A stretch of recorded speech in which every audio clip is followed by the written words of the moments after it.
Welcome to the Ricci Flow Nutrition Podcast. My name is Cameron Borg. On this episode, I had the pleasure of speaking with Jack Kruse. Jack Kruse is a practicing neurosurgeon with particular interest and expertise in quantum biology. Jack has been at the forefront of health for decades, prioritizing the foundational aspects of what makes life possible on this planet: light, water, and magnetism. His approach is parsimonious, and the story it weaves has more explanatory power than the conventional approaches with regard to explaining the decline in human health over the last century. Jack has uniquely tied in the fundamental science of physics and quantum mechanics to the world of biology, as it is the only way we can truly understand and begin to mend the problems we now face. Our conversation centers around the impacts of non-native electromagnetic field exposures, the unique and stunning properties of water, and the semiconductor networks that drive our physiology. With all that being said, I really hope you enjoy the episode. Jack, thank you so much for giving me some of your time to go over some questions that I've got for you that I've been thinking about for about 5 years. So, thank you so much. No problem. I wanted to start by asking you about something that I heard in a TV show, a cartoon about a mad scientist who said, sometimes science is more art than science. A lot of people don't get that. And it seems to me like that's what you're trying to do with your work, is reinstate creativity and art back into science and move away from scientism.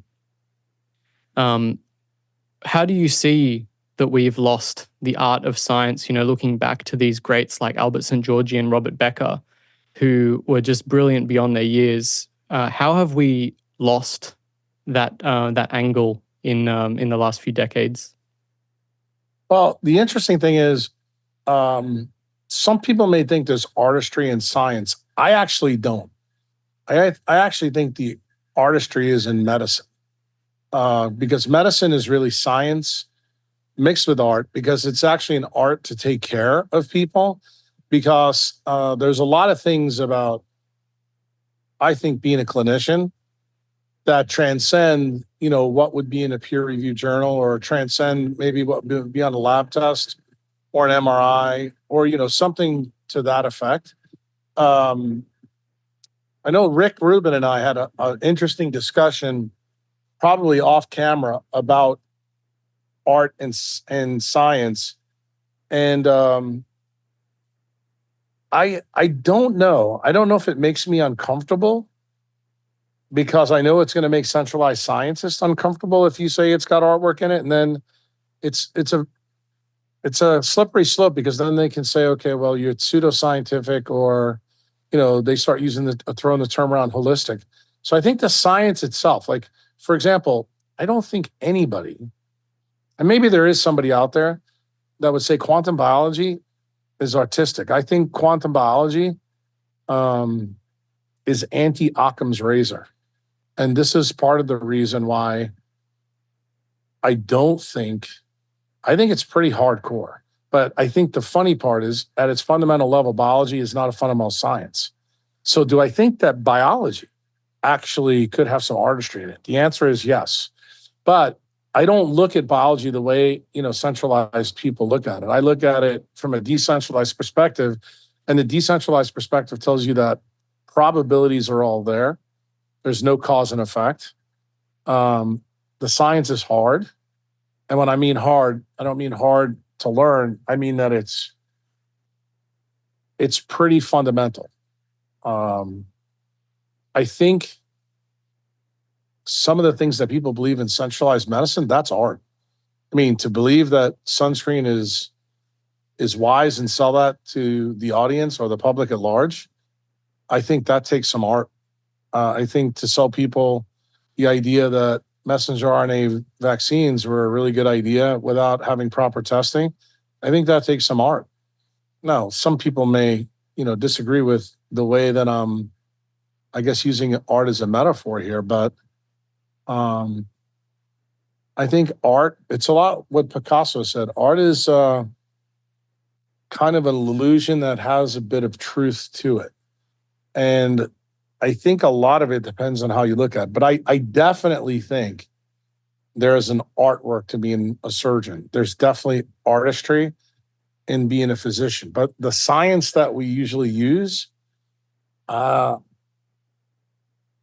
I know from my perspective as, a decentralized neurosurgeon now, I think that that is pretty hardcore science. The stuff that I use probably before I had my own epiphany, I'd say there's some probably artistry and centralized science, but most of that I kind of reject. So I'm trying to be really accurate in answering this question, because I know somewhere down the road it'll come in the comments or someone will ask, what did you really mean by, what you said? Yeah, I think you answered it really well, and I quite like that answer. And correct me if I'm wrong, but when you're doing brain surgeries, you often listen to music. I think Pink Floyd, Tool, guys like that are often playing. Yeah, it depends on the case that I'm doing, but I know how long it takes me to do a case, so I have a playlist, set out so that when I'm finished with the case, the music is finished. But it depends what I'm doing, and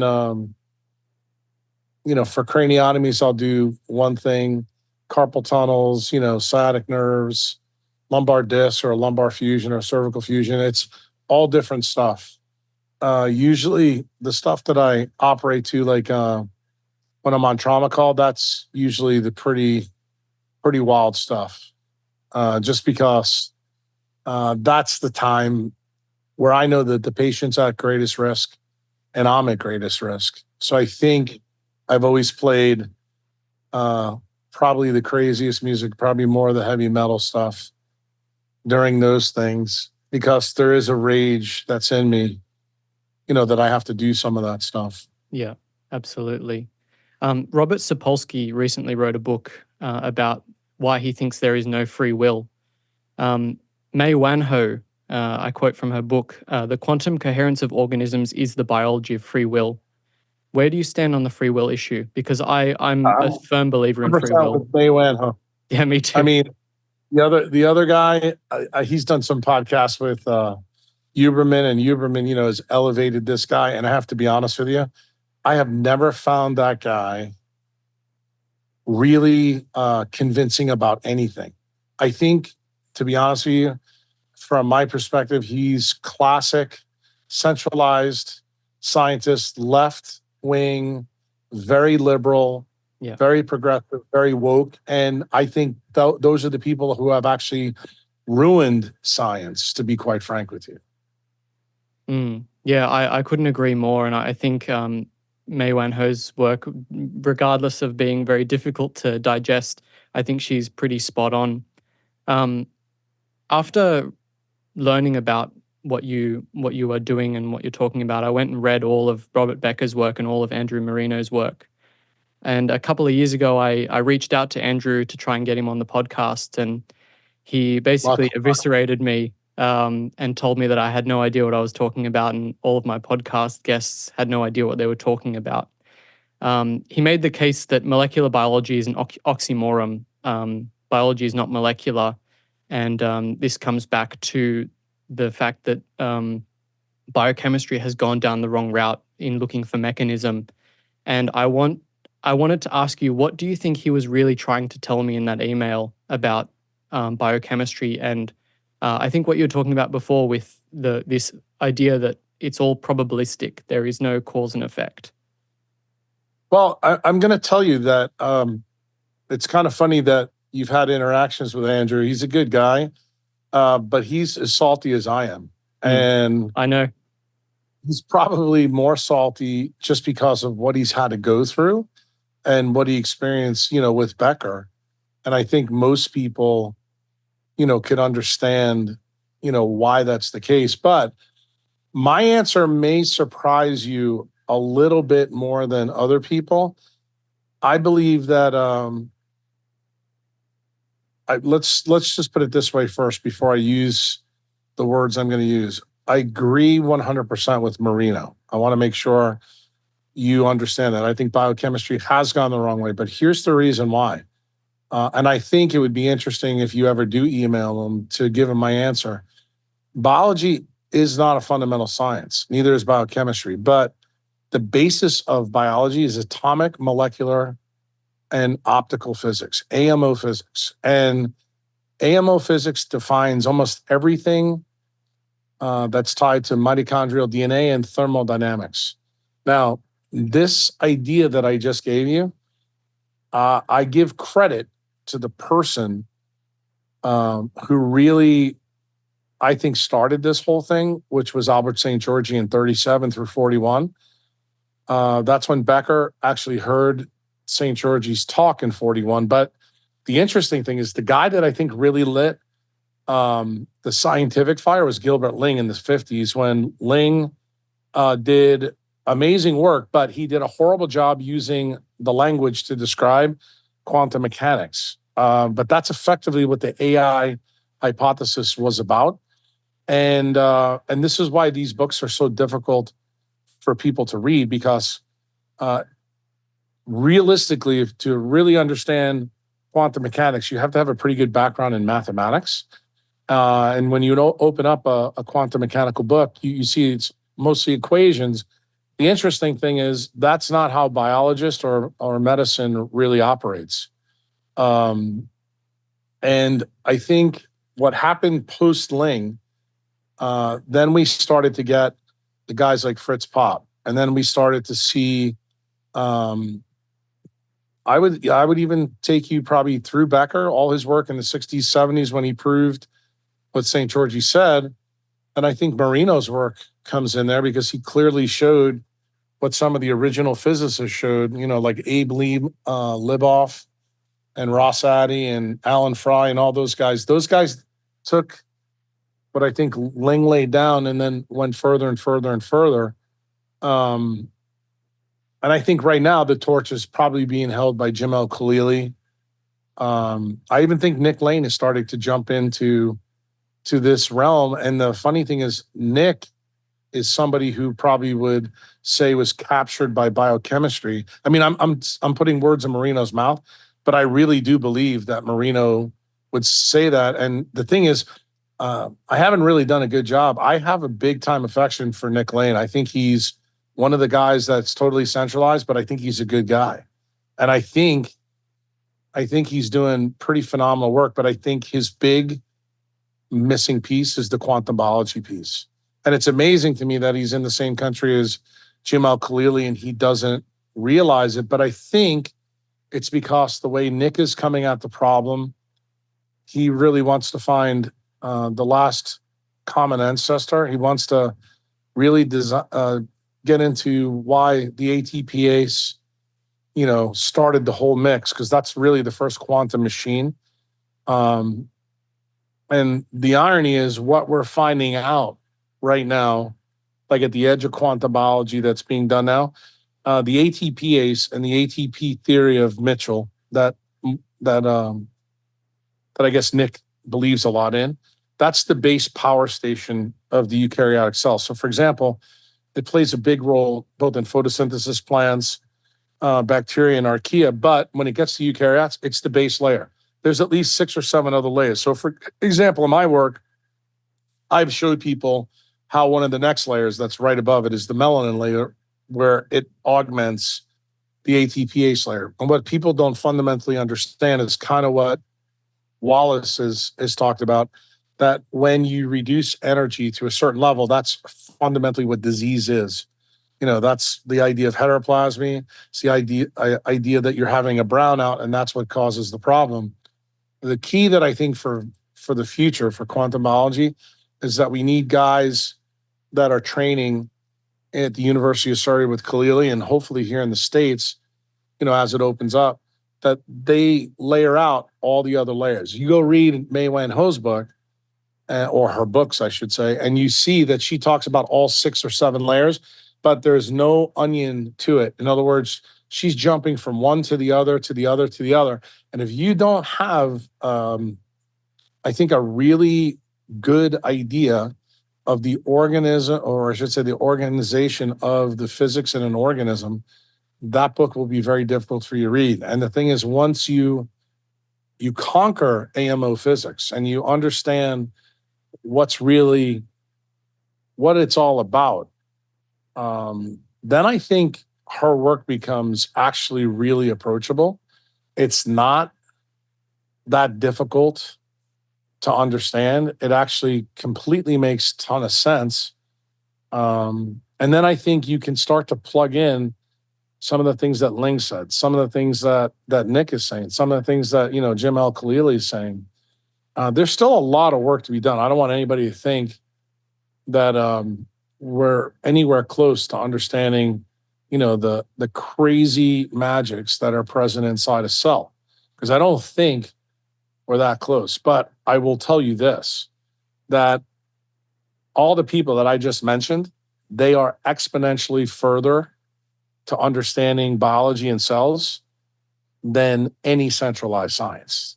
And the crazy thing is, the centralized guys that I just mentioned, Nick and probably Doug Wallace being top of the list, they're about as close as you can get to the rabbit hole that's quantum mechanical without being dragged into that black hole. I would tell you, I probably have more disdain for food gurus, nutrition people, and biochemists than just about anybody on the planet. Although I would say, I do think that Andrew Marino probably rivals me. And I think the reason for that, the reason why we're birds of a feather and we flock together on this topic, is because we realize and understand the basics of physics. And I think once you begin to understand that in a cell, it really comes down to burying all the energy at electronic and vibrational level. That means that everything, every single thing you've learned in biology, there is energy being stored at these levels in ways that you couldn't even fathom. And that's the reason why he said to you what he said to you in the email. And the thing is, it's frustrating, I think, for guys like us to discuss this with people who don't really have this perspective. It's almost like Satoshi Nakamoto, his famous quote when he talks about Bitcoin, he goes, "Look, I just don't have time to explain it to you. It's your job. You need to know the basics so that you can understand really where we're going." And I have to be honest, I think Marino and I almost are in the same boat now. And I think my job here is to pick up where him and Becker left off. Now, my goal is to bring it to, country levels. I'm getting ready to do something really big in El Salvador about decentralized science and peer-to-peer, true peer-to-peer journaling that I think if actually Marino understood what I was doing, would love it. It removes the oracle problem from centralized science. And if you read Going Somewhere, his, masterpiece on what he had to face, what blockchains will do to peer-to-peer, it will solve 85% of the things that Marino talked about in his book. May even solve more than that, but I don't want to overpromise because we'll likely have that process up and running sometime very soon in El Salvador. And we've already got, scientists from all over the world, some big name scientists that you would know, Kevin McKiernan, Jay Bhattacharya, and Martin Koldorf. And a lot of their friends have already committed to submitting papers this way to actually go after, the problems that are present, in science. And, it goes back to your original question, does science have some artwork in it? I guess you would say that Uncle Jack is trying to take some of the artwork out of science by using this, blockchain, technology with zero knowledge proofs, to eliminate journals and to eliminate editors, and then to improve, the review process and making sure that it can still be used for tenure, making sure that it can still be used, so that scientists can get credit for their work. It's also going to go directly after the IP system, that's present. And that IP system is not really tied to scientists. It's actually tied to big pharma. It's tied to business. But that can go away. And, to give you a perfect example of scientists who have abused that system, that's David Sinclair. He was just asked to leave, as an editor or a board member of some scientific review panel because of the nonsense that he's doing. And, I think some scientists that are centralized understand that peer review is really a problem. It's broken. But what I'm saying is I don't want to fix it the way they want to fix it. I believe in the Buckminster-Fuller, idea that when you have a better idea, blow the system up and don't give them a chance. And like I said, I presented this to a lot of people in the world, big names in science that people would know. And so far, I haven't had one of those people push back on the idea I have. That they're more interested in, okay, the idea is good, but how are you going to execute on it? And I'm like, that I can't talk to you about. Why? Because the team of people that I'm working with, this is truly, when I tell you, groundbreaking, because no one has ever tried to do what we're doing. And the technology exists now to actually do it, but no one has ever thought to use the technology this way. And we are going to be the first group of people to attempt to do this. And, my famous saying, that I had from my band TED Talk, I always say, ideation without execution leads to deletion of every good idea. So the reason I don't like to overpromise about this, but I'm pretty confident that it's going to come off, is once we execute on this, then the idea is good. Then the key is, okay, how useful is what we've just done for science? In other words, does this change and solve the problem for creating science and science that people need? Because my big goal, like when people ask me the question, what's the real reason that you want to do this? The real reason is because we need to have a return on equity for the money that we're spending as taxpayers, like in the United States. We spend $4.2 trillion on healthcare, and we are the sickest country in the world. So when you think about the amount of money that's going to it, you start to realize that basically big pharma and healthcare is basically money laundering. And it's shocking when I say it, but it's the truth. And you're in Australia. I think people in Australia are much more open to this message now than they were 3 or 4 years ago, because you guys rolled up your sleeves and took the jab. Now even your government is questioning, the stupid decisions that they made, and they realize it's a problem. But again, when they have all these inquiries, that's all well and good, but is it going to solve the problem so it doesn't happen again? No, the system that we're looking to build actually will solve that problem. And it's also going to force us to start to study science that actually gives the return on equity to the public. And there's going to be a signal in this technology for researchers to know you may not want to go down this line of questioning further, because based on the knock chain zero knowledge proofs, this is a bad thing to study. So that may move us away from RNA and DNA and get us to mitochondrial DNA, get us to ask the right questions so that the return on equity rises and the public health improves, and we start to see the money that we're spending on healthcare come down. And guess what? People get healthier.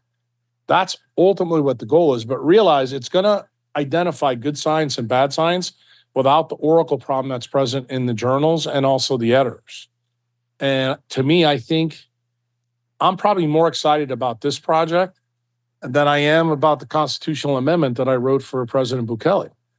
I think the amendment is a big deal in terms of maybe the history of man in medicine, just because it's the first ever.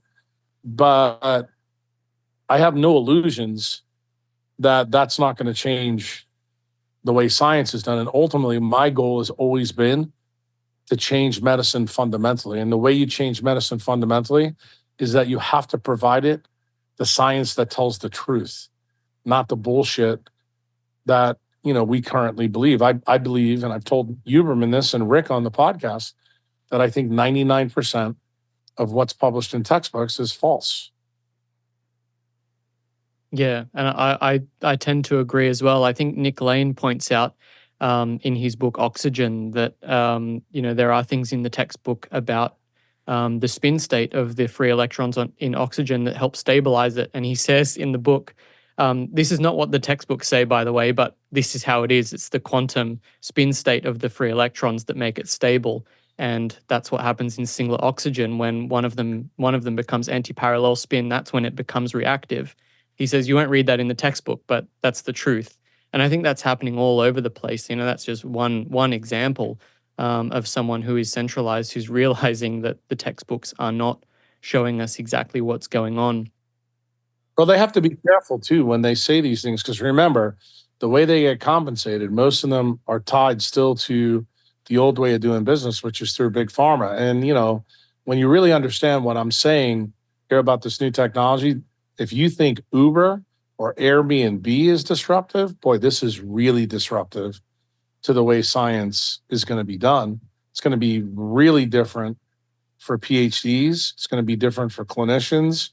But when you see the pros and cons laid out and people begin to understand it, um, I'm going to be very happy for the critics to come out and look at what we've done.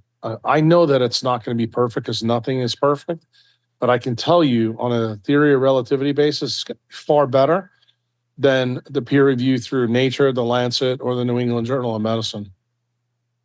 I want to ask you about biological semiconduction. This is something that was put on my radar because of you. And after reading Becker's work, it becomes really interesting to think about the body as basically this electric vehicle.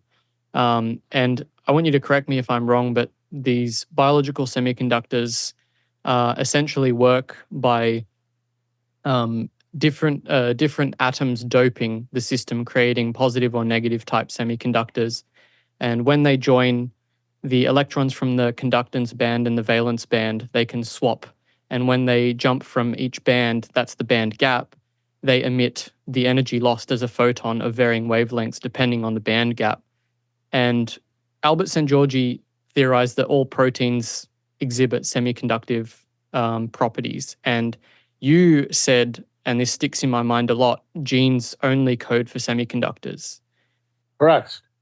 That's actually the whole point of DNA, if you want to know the truth. It's I used to call it ASM lithography. Why? Because back in the day when semiconductors were made the old-fashioned way, so to speak, ASML was a photolithography. In other words, they used light to cut on silicon wafers how a semiconductor would work. Well, actually, life is doing exactly the same thing, except it's far more intricate and much more complicated. Why? Because the semiconductors that are used in Silicon Valley and in China and Taiwan, those are made out of carbon. And anytime water gets on a carbon-based semiconductor, it gets ruined. And all you have to do is drop your iPhone in the toilet and you'll know that it doesn't work anymore. The interesting thing is biologic semiconductors or human semiconductors are all made out of carbon, which is on the periodic table. If you look at it, it's right adjacent to silicon. And it's a better choice. Why? Because it's got a lower atomic mass. If you understand what E equals MC squared fundamentally means, anything with a lower atomic mass is more thermodynamically efficient. Well, what else did nature do besides making us use carbon-based semiconduction? It actually brought water to the game. Turns out when you use carbon, you use water, and water itself is a semiconductor. Now, when I put that out there, in the last 2 or 3 years in the quantum engineering series, that I'm currently in, and I mentioned it, to Rick, I mentioned it to Yerboon, I've talked to Bobby Kennedy about it, I've talked to a lot of people about it the last 2 or 3 years. And, when I show people the papers that show that water is a semiconductor, and I don't want you to think I forgot about your question. Everybody has the understanding of how a silicon semiconductor is made. But you asked me, how are our semiconductors made and how do they work? They are radically different than the ones that semiconductor engineers have. So when several people from Silicon Valley have been skeptics to try to question me, that they can't believe that I believe that, for example, the human brain is the first ever quantum computer, and it operates that way. I tell them the way in which you understand semiconductors is wholly from, a solid state physics standpoint. That's actually what you just mentioned before about the valence band, the conduction gap, wide base semiconductors, narrow band semiconductors, and what the difference is. That's what I call basic boilerplate electrical engineering. But biologic semiconductors is the story about how energy is stored in a dissipative state. That means that you need to know something about Ilya Prigogine, who won the Nobel Prize in 1977. And when you jump down his rabbit hole of dissipative structures, you begin to understand the question I answered for you in the beginning. How AMO physics really is more fundamental than biochemistry. So how does this work from a quantum biologic perspective so you can get it crystal clear? Sunlight during the day creates electric fields in our atmosphere. It happens all the time, whether it's cloudy or not. And that sunlight creates a Coulomb force. That Coulomb force is in the ionosphere, it gets transferred to our body. Generally, it's usually transferred to our skin. Your skin is a topologic semiconductor, topologic insulator. And basically what happens is that energy from the Coulomb force is then transmitted to the inner mitochondrial membrane where your TCA cycle is. And your TCA cycle spins. What's the whole point of the TCA cycle? For it to spin clockwise, that allows you to make water, okay? So remember, we're trying to get you to understand how the semiconductor is made. The number one protein in the body that's made is collagen. I think you learned that from Becker's work. About 71%, 72% of our body is collagen. And you learned in Becker's work that collagen is an N-type semiconductor. So now you have an N-type semiconductor, you have water, and you know that water's the key, and the water that the semiconductor has to work with in us tends to be deuterium depleted. Why? Because deuterium can act as a dopant, and it can actually completely destroy the dielectric constant of the water. Now, for a physicist, they understand this right away because it means that it can't hold as much energy if there's too much deuterium in it. And the difference is the dielectric of water that's, normal hydrology cycle, 150, 155 parts per million. It's about 78. Deuterium depleted water made from your mitochondria is about 160. So you can see it's double. So you have a double the ability to carry energy. So remember what I told you, the storage of energy is based on Prigogine's theorem of dissipated structures. So let's get back to what I said to you before. The electric field from sunlight creates a Coulomb force. The Coulomb force is an electrostatic force. You learned about that in Becker's book.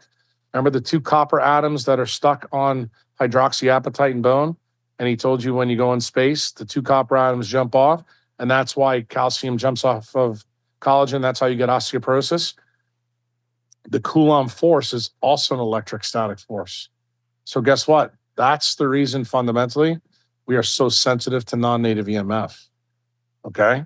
Because that is the force that's actually holding the semiconductor together. So when you understand those basics, an electrostatic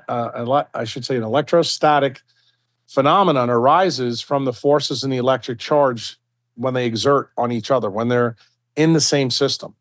That's actually what holds your semiconductor together, the electrostatic force from the Coulomb force. And this is how we experience physics in life. And it turns out what you need to know is that the Coulomb force or via Coulomb's law in physics, as scale shrinks, that force gets stronger and stronger and stronger. And this is the part that's very counterintuitive to guys like Doug Wallace and Nick Lane. They don't understand how much stronger the electrostatic force is because, when a physicist, rubs your hand on a balloon and puts it on your hair and it stands up, you're like, there's no way that force could actually hold my semiconductors together in my body. And that's true. But that shows you how myopic they are. They don't realize that the scale changes what the force can do. The guy who's closest to understanding this is Nick Lane. Why? Because he wrote in his book, Power, Sex, and Suicide, the inner mitochondrial membrane carries a charge of 30 million volts. When people hear that, they go, whoa, that's a bolt of lightning. Well, how does that happen? Well, it's only 6 angstroms, the thickness of that inner mitochondrial membrane where the TCA cycle is. So all of a sudden you begin to go, wait a minute, bolt of energy, you can really, do a lot of amazing things.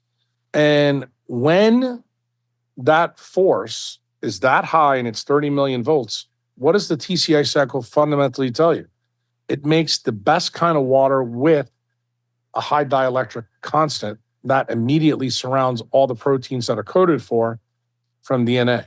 That's actually how it works. And then you're back to Albert St. Georgi in 1937 when he said it's very interesting when you look at proteins, they look like they have an electronic structure. And then what did Ling say? Ling took it to the next level.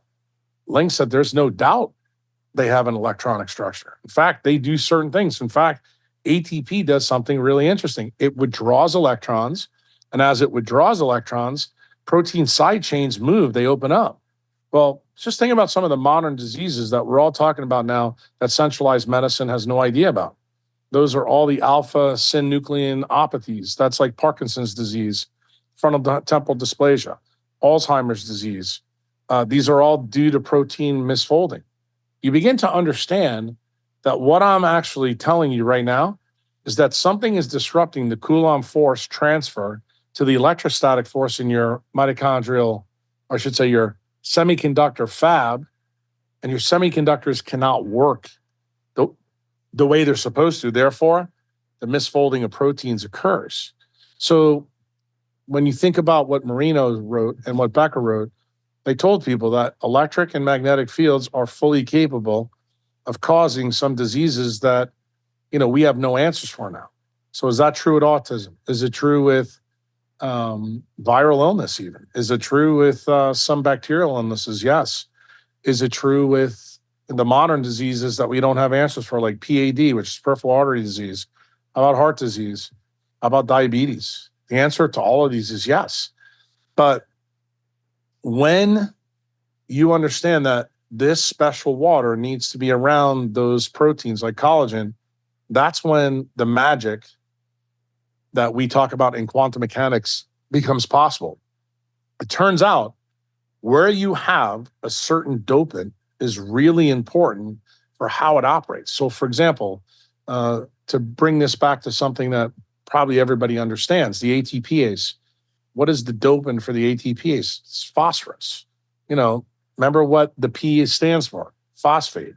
And it goes ADP, AMP, and then adenosine. And you see at every step, the phosphate level changes. Well, what do you know about phosphorus if you did any hack of the periodic table? There's something called phospholuminescence. And it turns out as charges go up or the electric or electrostatic force goes up, phosphorus begins to emit light. And you begin to go, wow. From this basic idea that Nick Lane talks about in all his books, and he's been trying to figure out how did we form the ATPase when you don't even understand what phosphorus is really doing from adenosine to ATP, and you have no idea that ATP fundamentally also withdraws electrons from other semiconductors. That creates what? Delocalization. Who talked about all that? That's St. Georgi. That's also Becker. And it's Mei Wan Ho. And you begin to string all these ideas together. And this is the reason why a lot of my stuff, I think, frustrates some of the public and it frustrates the people that read the work, because you need to know these basics. You need to know how the semiconductor is actually put together, because most people who come to this with a non-biology background or even a biology background, when you talk about collagen, most of them don't even know that collagen is triple helix. Most of them don't know that collagen, when you squeeze it, is piezoelectric. Even fewer know that when you remove the water that's around the collagen, it loses its piezoelectricity. In other words, that mechanical deformation goes bye-bye. And then you have to ask yourself why in biology, which nobody ever does. So why is that the case? So let's give you a real world case. Why do we have so many Achilles tears in Australian rules football, soccer, and NFL? Well, because most of these people are no longer grounding and they're being treated with antibiotics and drugs that have shit tons of fluoride in it. Well, what is fluoride? Fluoride is a lot like ATP. You know what it does? It withdraws electrons because it's so electron negative. So when you actually put this together and you realize that fluoride and drugs that have nasty chemicals, meaning ions, we're back to that AMO physics again, you begin to go, well, they're dehydrating their ligaments. No wonder this is happening. They're losing these electrostatic forces and the Coulomb forces. So it makes way more sense that there's not enough tensile strength in there. Oh, and now we're talking the tensile strength. Now we're back to where the orthopedic surgeons understand the whole process. They could not come to the level that I just brought you because they don't understand how the lack of grounding, which gives you free electrons, actually leads to this problem. And then they have no earthly idea that electrons are the only way that you can absorb light and move it and delocalize it all through the system. And they really don't have a clue that removal of water changes, collagen's flexoelectric and piezoelectric abilities. Yet they're supposed to be the experts on bone metabolism. And the sad part is Becker truly was an orthopedic surgeon who was an expert. No orthopedic surgeon ever learns about Becker's work because of how controversial it became with the stuff that happened with Marino over non-native EMF and, electric power line pollution, in the 70s. And I guess when someone is a skeptic and they ask me the question that you asked me, because no one's really ever asked me, how is the semiconductor put together? Basically, the basic thing that holds the protein semiconductor to the water semiconductor is the Coulomb force, which is an electrostatic force. And it's so strong, 36 orders of magnitude when you're down at the angstrom level. But it's not very strong when you rub your hand on a balloon and put it on your head and your hair stands up. That's a novelty at a birthday party. But fundamentally, that is the quantum magics that are happening in your semiconductor fabs and your endoplasmic reticulum. Happens in the ubiquitous system. All these systems that biologists know about, they have no earthly idea what's going on, which is why you got the email you got from Andrew Marino. So Marino and I chuckle at Biochemist. What I just told you in the last 5 or 10 minutes, they have no earthly idea about. None, zero. And guess what? They're considered the experts, and me and Dr. Marino are considered the wackadoodles, the quacks. And I think it's really, at this point, it's right now really up to the public.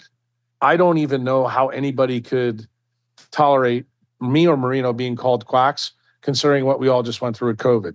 It's very crystal clear that the people running centralized science are the fucking quacks, and they're the people that are doing holistic science that benefits big pharma and no one else. I want to try and wrap my head around this.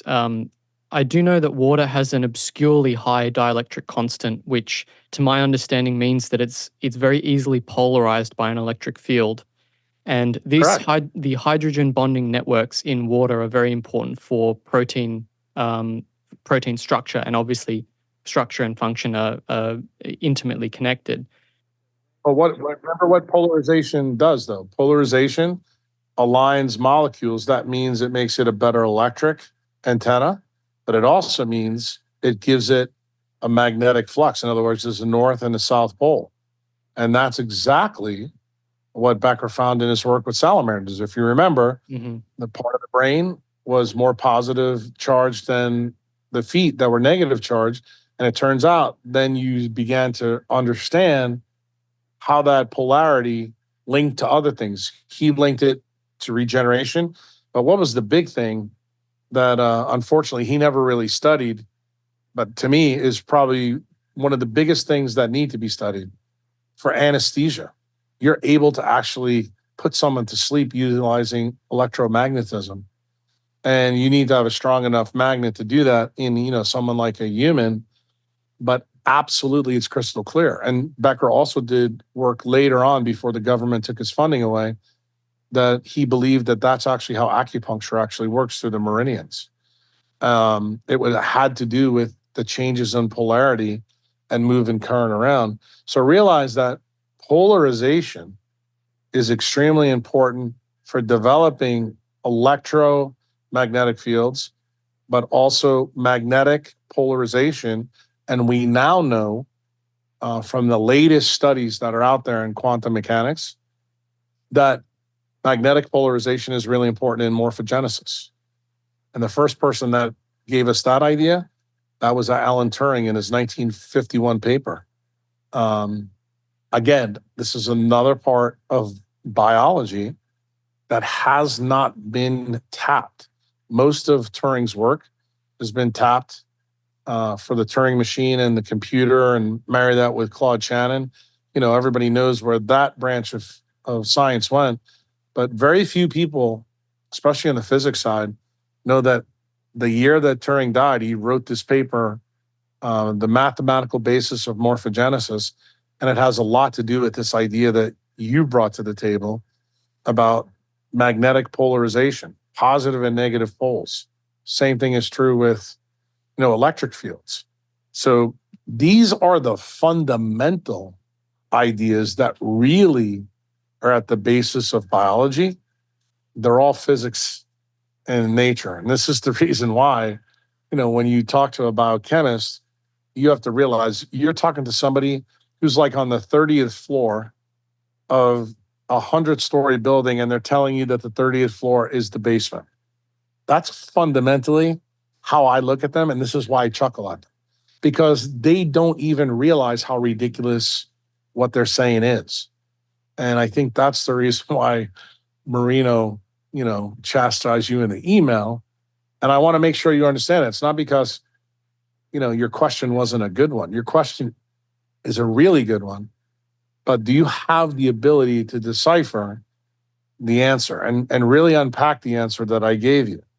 Or the answer that Marino will give you? Because remember, Dr. Marino is a doctor because he's a physicist. He is a biophysicist. He's also a lawyer, but he became a lawyer because people started to challenge the science. The science is well developed on physics. The problem is industry, who wants to block this information, which is specifically the cell industry, meaning the mobile technology, and big pharma. They don't want you to know this. They don't want you to know how electromagnetic fields can actually replace drugs. They certainly never want you to read Tina Kruse's paper that basically says that red light therapy is a drug replacement. Because if you actually knew that, you would start to question yourself, well, why would I want to default, to drugs when I could try something that has no side effects? Because that's the ultimate irony that you learn about light, that when you use light, there's very, very few side effects when you understand light. All drugs, there's not one drug ever created that doesn't have side effects. And that alone should get everybody perked up to kind of what I'm attempting to do down here in El Salvador. It's very, very paradigm shifting, the things that I'm saying to you. And I'm giving you right now the fundamentals of the basics of this science. This is what decentralized science is based on. These are the laws of nature. Remember, they're not the laws of Jack Kruse. They're not the laws of Andrew Marino. This is E equals MC squared. This is the photoelectric effect. This is the inverse square law. This is Coulomb's law, Ohm's law.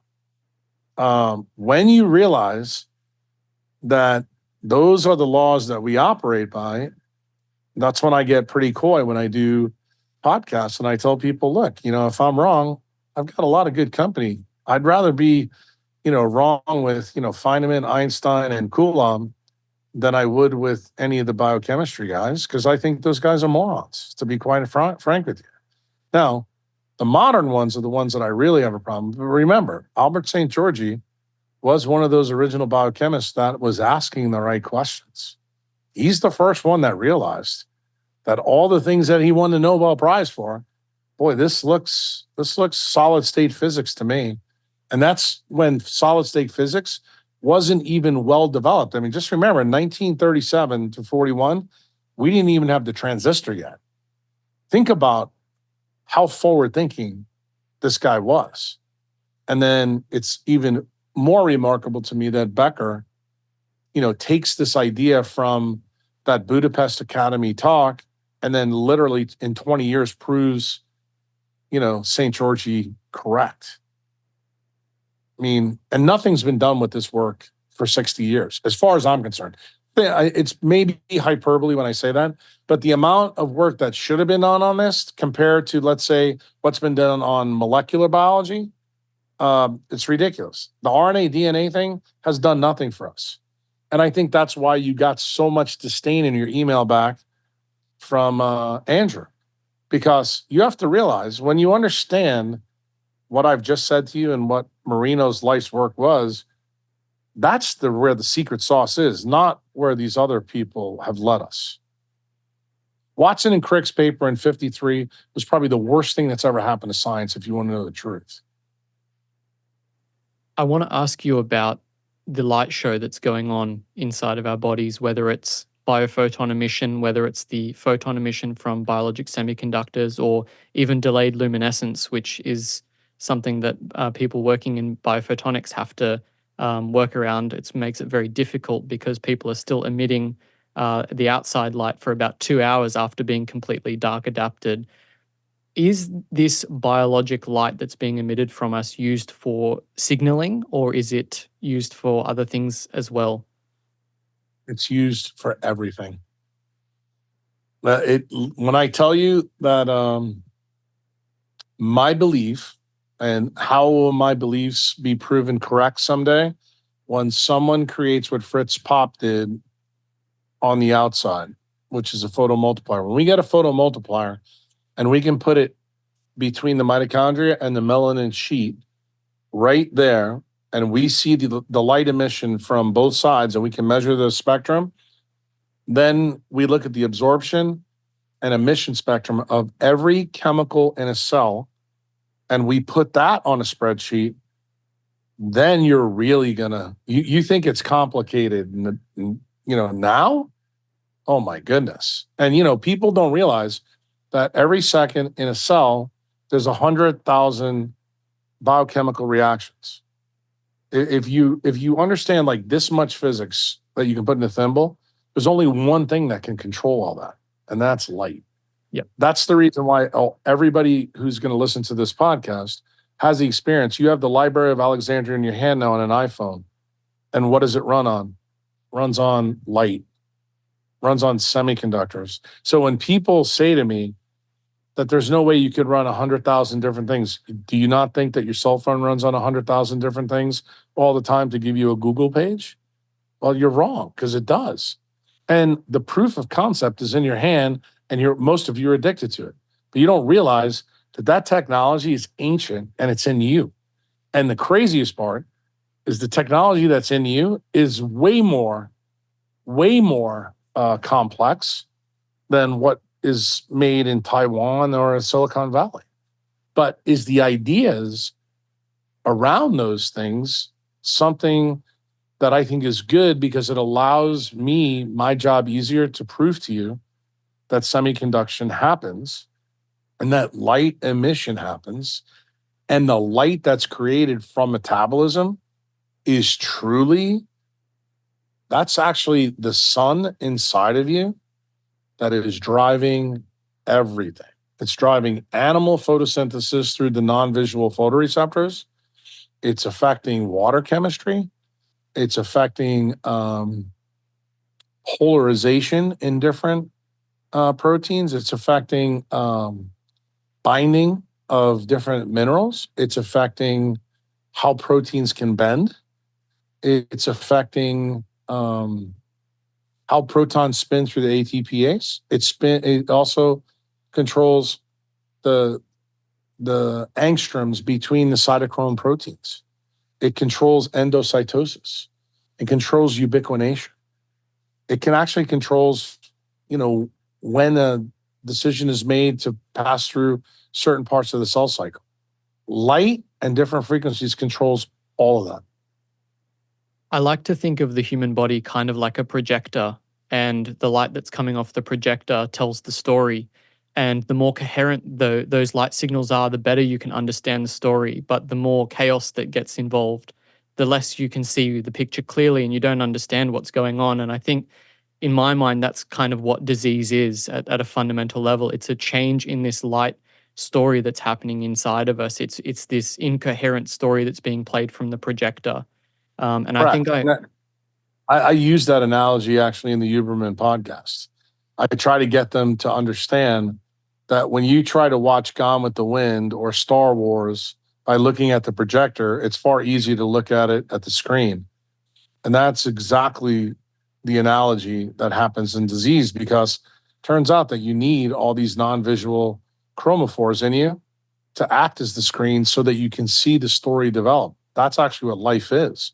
Yep. So if you have defects in the non-visual photoreceptors, let's talk about the most common one, because it's the easiest one to really understand what blue light does to melanopsin. It destroys it, and then it destroys all the different chemicals around it. So when you destroy one of the most fundamental parts of how the atomic molecular organization of the cell is, what did you basically just do? In other words, it's no longer a dissipative structure. And then it acts actually like the biochemist said. It falls to equilibrium, and you don't have as much energy. And if you don't have as much energy, it means you can't bury energy at the electronic and vibrational level, so you can't carry out some of the complex tasks. So when you look at the screen, you don't see Star Wars. You actually see, I would say, a signal with no fidelity. You may not even realize that it's a movie. Yeah. You just may see some light, that's white noise on the screen in front of you. And that's probably the best way for you to think about disease. Is it's a white noise situation, and you can't see the story developing because all the atomic changes that goes on in the cell when energy levels drop. Energy has to be constantly pumped into the system. That's actually what makes the cell quantum coherent. And that's the key. And we can see that. We can see that with electron microscopes now. That's what Mei Wan Ho proved in the beginning in Rainbow and the Worm when you read it.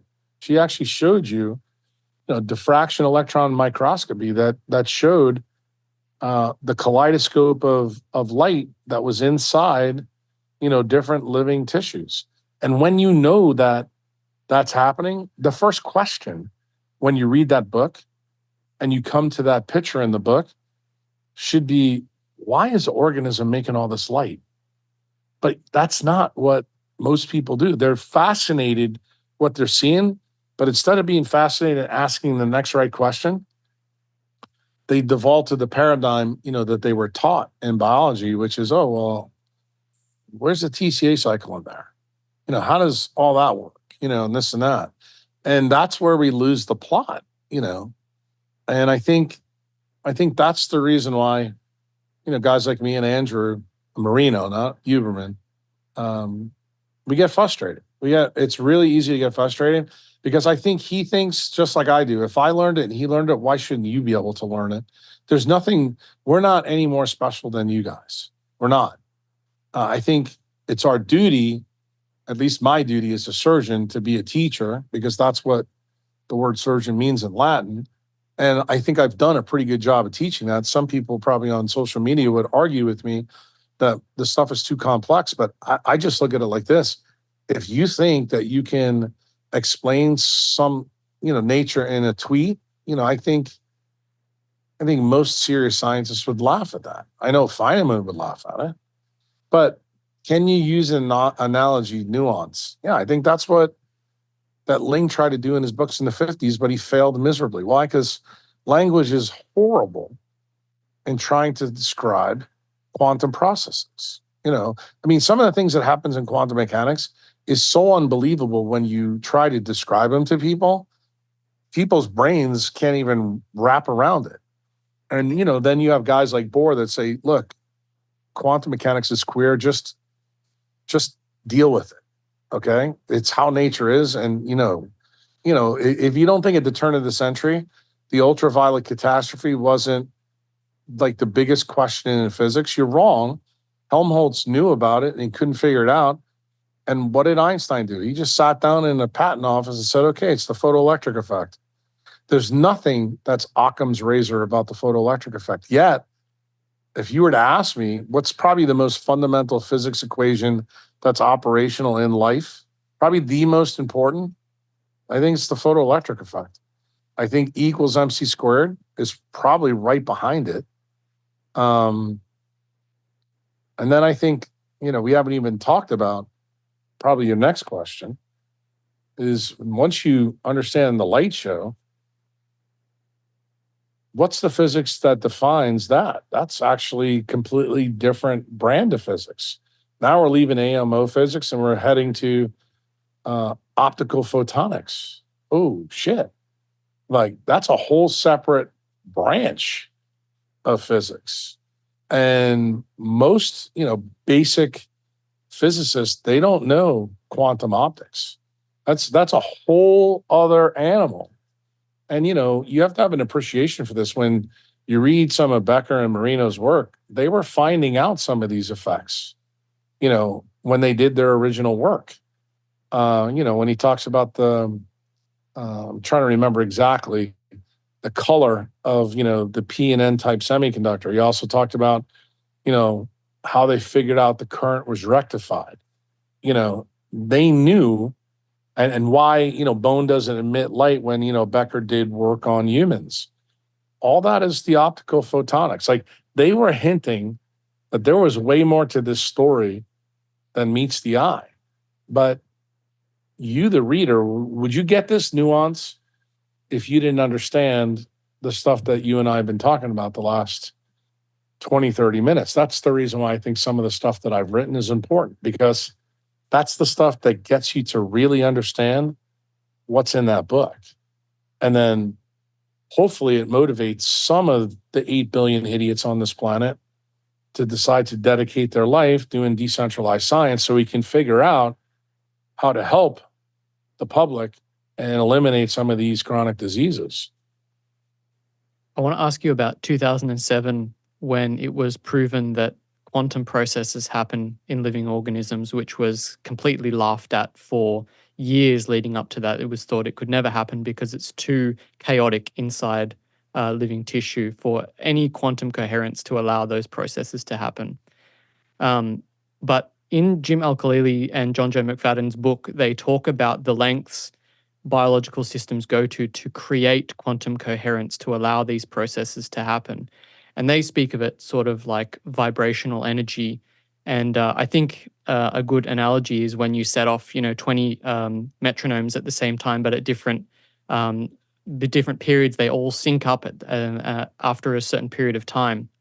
And it seems like when reading Mei-Wan Ho's work, that's how quantum coherence is made in water. It's their vibrational energy that, like the metronomes, eventually sync up and allow those quantum processes to happen. And I'm wondering, is water the seat of quantum coherence in the body, or are other things happening as well to generate that coherence?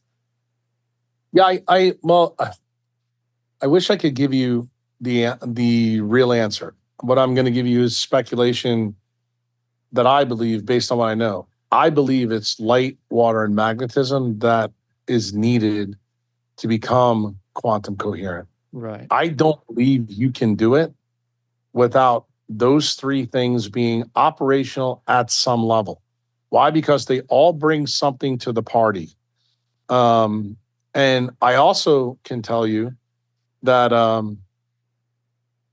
quantum coherence, I think you'll find down the road physicists, and it's already been proven to a large degree, but I think the quantum coherence in biologic systems, people are going to find out it has a huge issue to do with deuterium being kept in the blood and no deuterium being present at mitochondria. Why?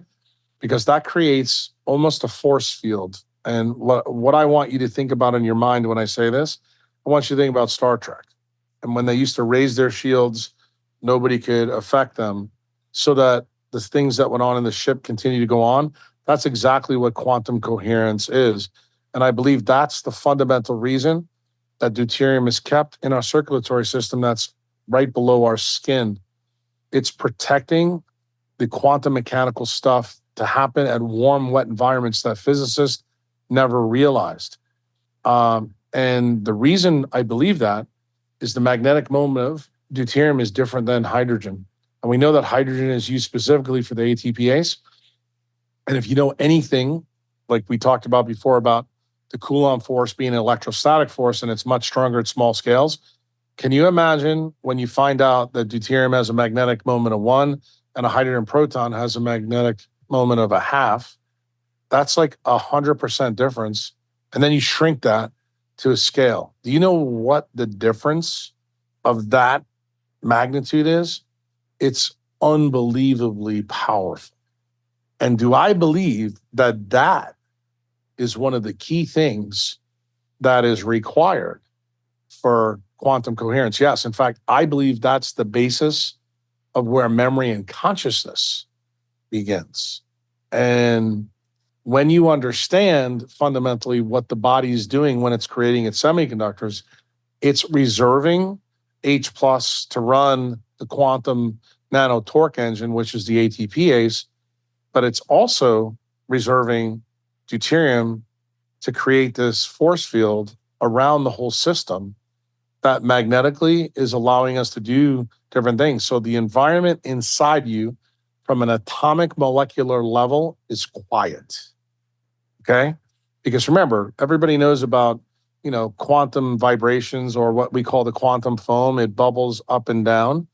And if you don't know about that, you can probably take a look at some of the tweets that I put out about the quantum foam, because I've been teaching Max Kaiser, actually in the Bitcoin space, about how mitochondria is a time machine and it works off this process.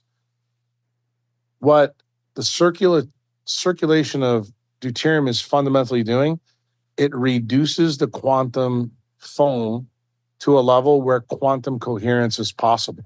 So in other words, the atomic molecular organization at the level below this force field becomes able to do the things that physicists believe can only happen at really cold environments.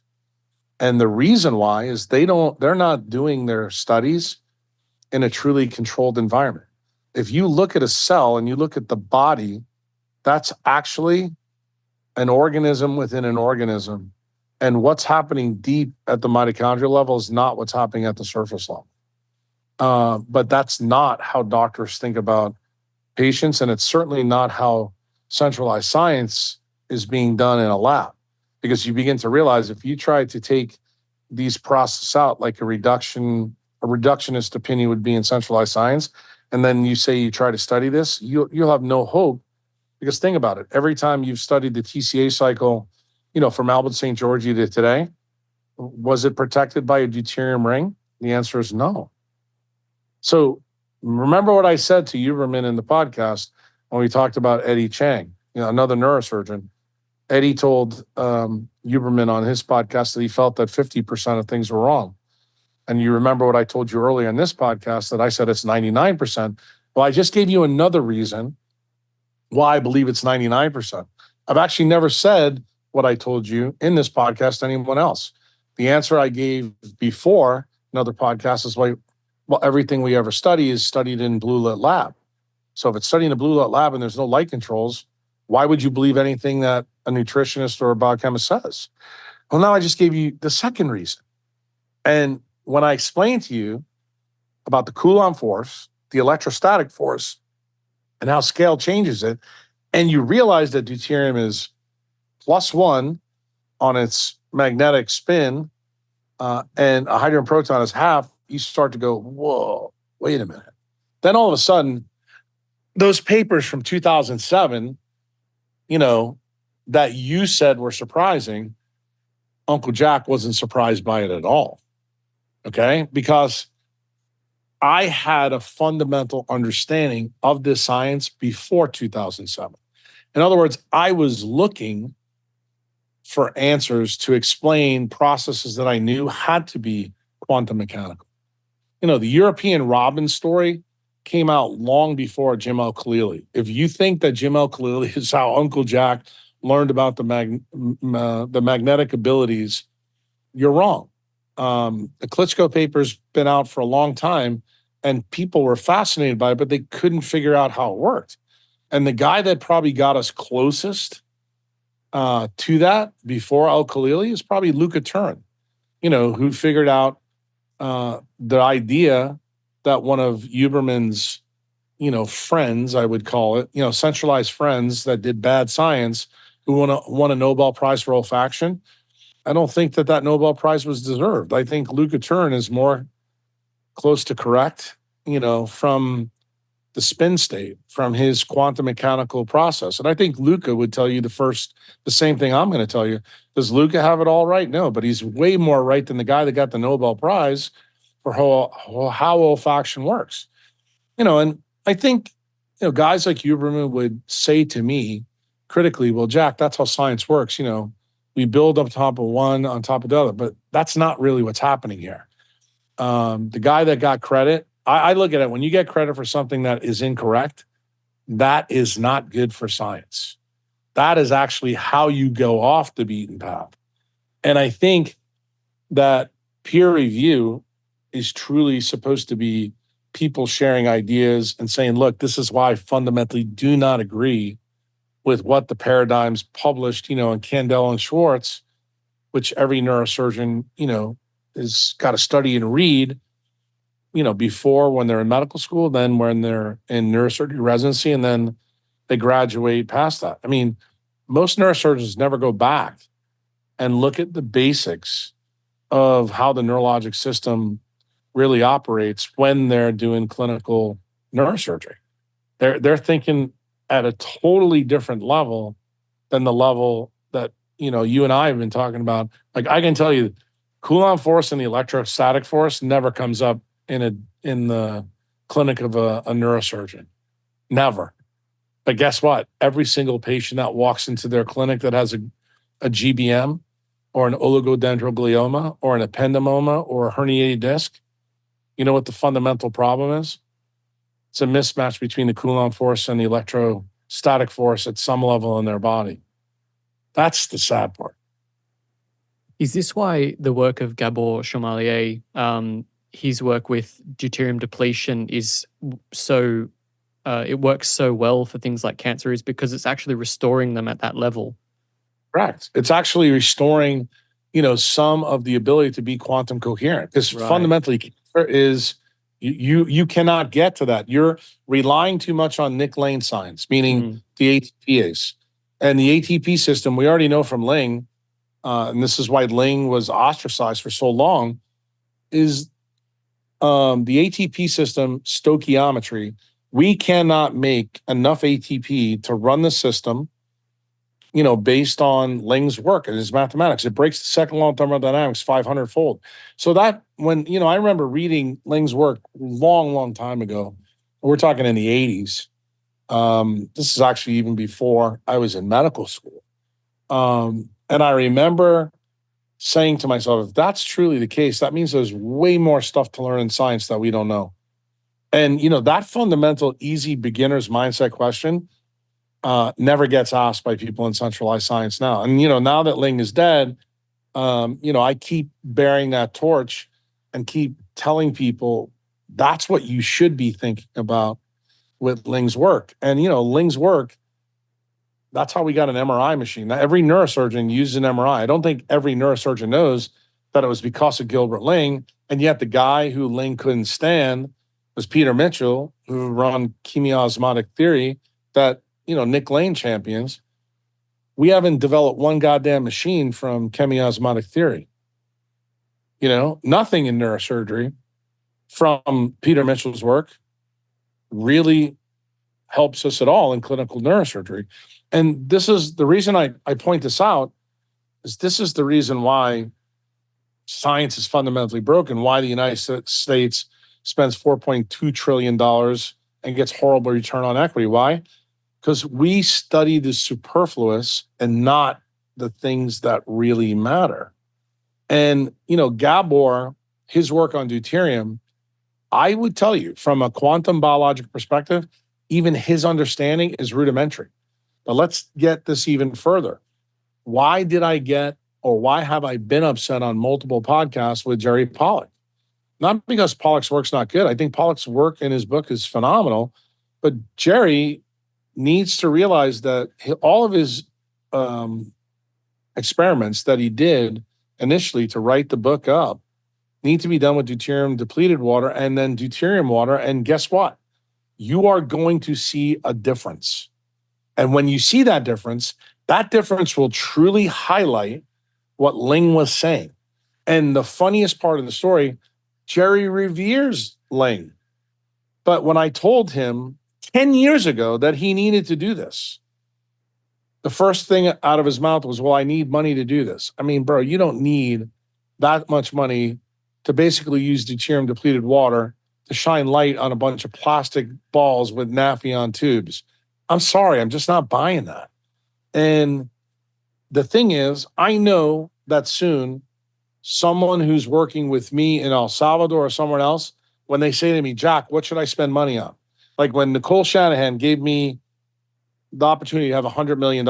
And I said, no, I don't want you to give it to me for building the center that we're going to build in El Salvador yet, because the law's not passed. But I want you to give $5 million to a guy who's building a non-blue light computer, and then $20 million to a researcher in the University of Texas to study red light effects on autism, because that's why you came to me. You want me to help your daughter. Well, guess what? I'm hoping some of the money that Nicole did offer me, that we can find a researcher out there that listens to your podcast and said, okay, I know what I need to do. I need to repeat all of his Pollock studies with deuterium depleted water and, regular water that has 155 parts per million and see what the difference is. Then you're really going to see the difference in the electromagnetic capacitor. And then you're going to realize that the original answer that I gave you about how the semiconductor is built, this story is huge. This story is huger than huge. And, that inquiry opens up a whole new door to science. In other words, once that's the building block that needs to be built upon, because that is where we're going to finally understand truly what's behind autism. I would tell you, even the people out there now who I think are more directionally accurate than the other people, and I'll explain to you what I mean by that. A lot of autistic mothers believe that vaccine cause autism. Uncle Jack's not one of those people, but Uncle Jack is one of the people that believes that vaccines actually make it worse, but for a different reason. The fundamental mechanism is actually a breakdown in how light works with melanopsin and destroys neural migration. And when I explain this to Nicole at a fundamental level, you have to realize when she came to me, her understanding was at the Bobby Kennedy level, was at the Andrew Wakefield level, was at, where most of the moms are. And trust me, that is way better than where the biochemists, or I would say the centralized science, are, because they've already said that Wakefield's crazy, vaccines can't cause autism. That's not really the right question. Not that they can cause it. Do they exacerbate the redox problem at the mitochondrial level to lower the mitochondrial redox from NADH to oxygen? The answer is abso-fucking-lutely it does. And then the question becomes, when you understand that, well, what does that do to the electrostatics on proteins and water molecules? Does that change the morphogenesis on how neurons migrate in an embryo when it's in a woman that, say, works for Google and is a patent attorney and knows a lot about blue light and this and that? Did we just describe Nicole's life with Sergey Brin? Well, we did. And I gave her a big punch in the mouth. I told her and her husband had a lot to do with this because of how they made billions of dollars. So if you don't think you thought that letter from Marino was bad, you can only imagine what that conversation, when Nicole was. And to her credit, and this is really to her credit, she took the punch in the mouth square from me, and she still took $25 million at $100 million and invested it, because she said, you know what? This question that you're bringing to me, this is a really good question, and it needs to be studied. And I know that it won't be studied. And what am I doing with the $9 billion I got from my divorce settlement? Well, if I'm not studying what got my own daughter sick, what kind of mother really am I? Now, remember, she's not a scientist. She's a lawyer. But I have to tell you, her due diligence in her discussion with me, that was better than the due diligence that I got from Jerry Pollack. That's a problem for me. So when you ask me the question, why do I get angry with other people or other scientists? I just gave you the background of how someone who should have known how important deuterium depleted water and non-deuterium depleted water was on their exercise, but yet it took a former Google, a patent attorney who was married to Sergey Brin, to actually get it and say, I need to put my money behind it. Now, I know Jerry will probably listen to this and go, well, Jack, why don't you send $10 million up my way? I'm going to tell you why, Jerry, right here and right now, because of the reaction that you had to me initially. You did not find what I said to you exciting. It's the most exciting thing you can imagine in water research. And it's still on the shelf 10 years later. Nobody's doing it. And if you want to know the truth, I don't think we're solving autism until it's done. How do you like that? If it's any consolation, after I spoke to Gabor, he did send some of his water to Jerry because they know each other now. So hopefully Jerry is getting on that. But yeah, it's taken a while, and it's interesting to think that, how applicable is the work in his books to the mitochondria, where it is deuterium depleted water. Can you extrapolate his work to understand what's going on in the mitochondria? Yeah. And I don't think you can. No, you can't. And that's the reason why when I talk about water, I very rarely talk about Jerry's work. You know why? I don't even use the nomenclature exclusion zone anymore. I use coherent domains. Yep. And you probably understand way better now why I do that and don't use that. I know it confuses a lot of people who read, my work and they read Jerry's work, and they're like, why is there this friction between Jack and Jerry? You now know the reason why, and you opened Pandora's box because you said to me, this whole thing about 2007 and photosynthesis and warm, wet stuff, how did we become quantum coherent? And I told you, fundamentally, I think it's a story of the difference in the magnetic moment between deuterium and hydrogen. The only way you can make things inside a cell quiet is to have something outside the cell block the electric and magnetic fields in some way to quiet things down so that quantum mechanical things can occur. And I actually think that's part of the reason why we have paralysis during certain parts of sleep, for exactly the same reason. We can't have any perturbation in the system. We have to be very quiet with non-motion. Why? Because what do you know about the quantum foam? That variability is enough to create huge effects, quantum mechanically. And it's almost like, if you really think about it, sleep is really to gain quiet. That's what it's all about. And most of the really serious quantum mechanical things that happen to us, I think, are happening during dark cycles when light is not present externally, but light is being created massively inside of us. I think the light show at night is far greater than it is in the day. How's that for irony? And remember what Feynman always says, quantum mechanics is the queerest part of science you'll ever get. Because just when you think you get it, she throws you another curveball. I've thrown so many people curveballs in my own work.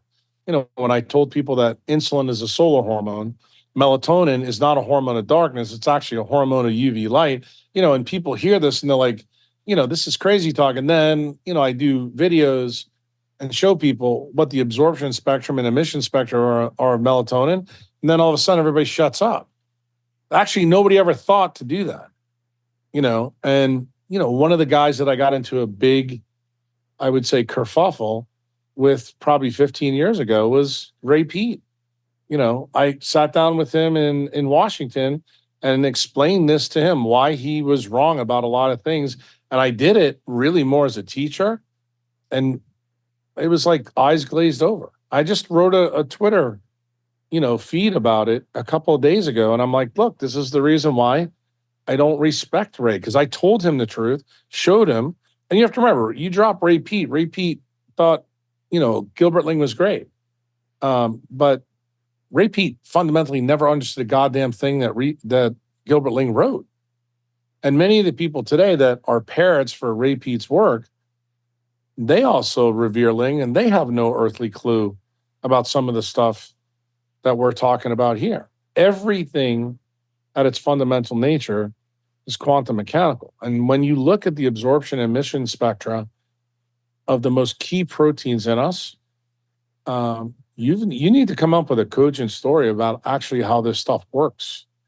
Because right now, we don't have researchers doing the kind of work that I think they need to be doing. They're starting to. Jim Al-Khalilis and John Joy McFadden are really, really pushing that envelope big time now, but we need more people. We just don't need them.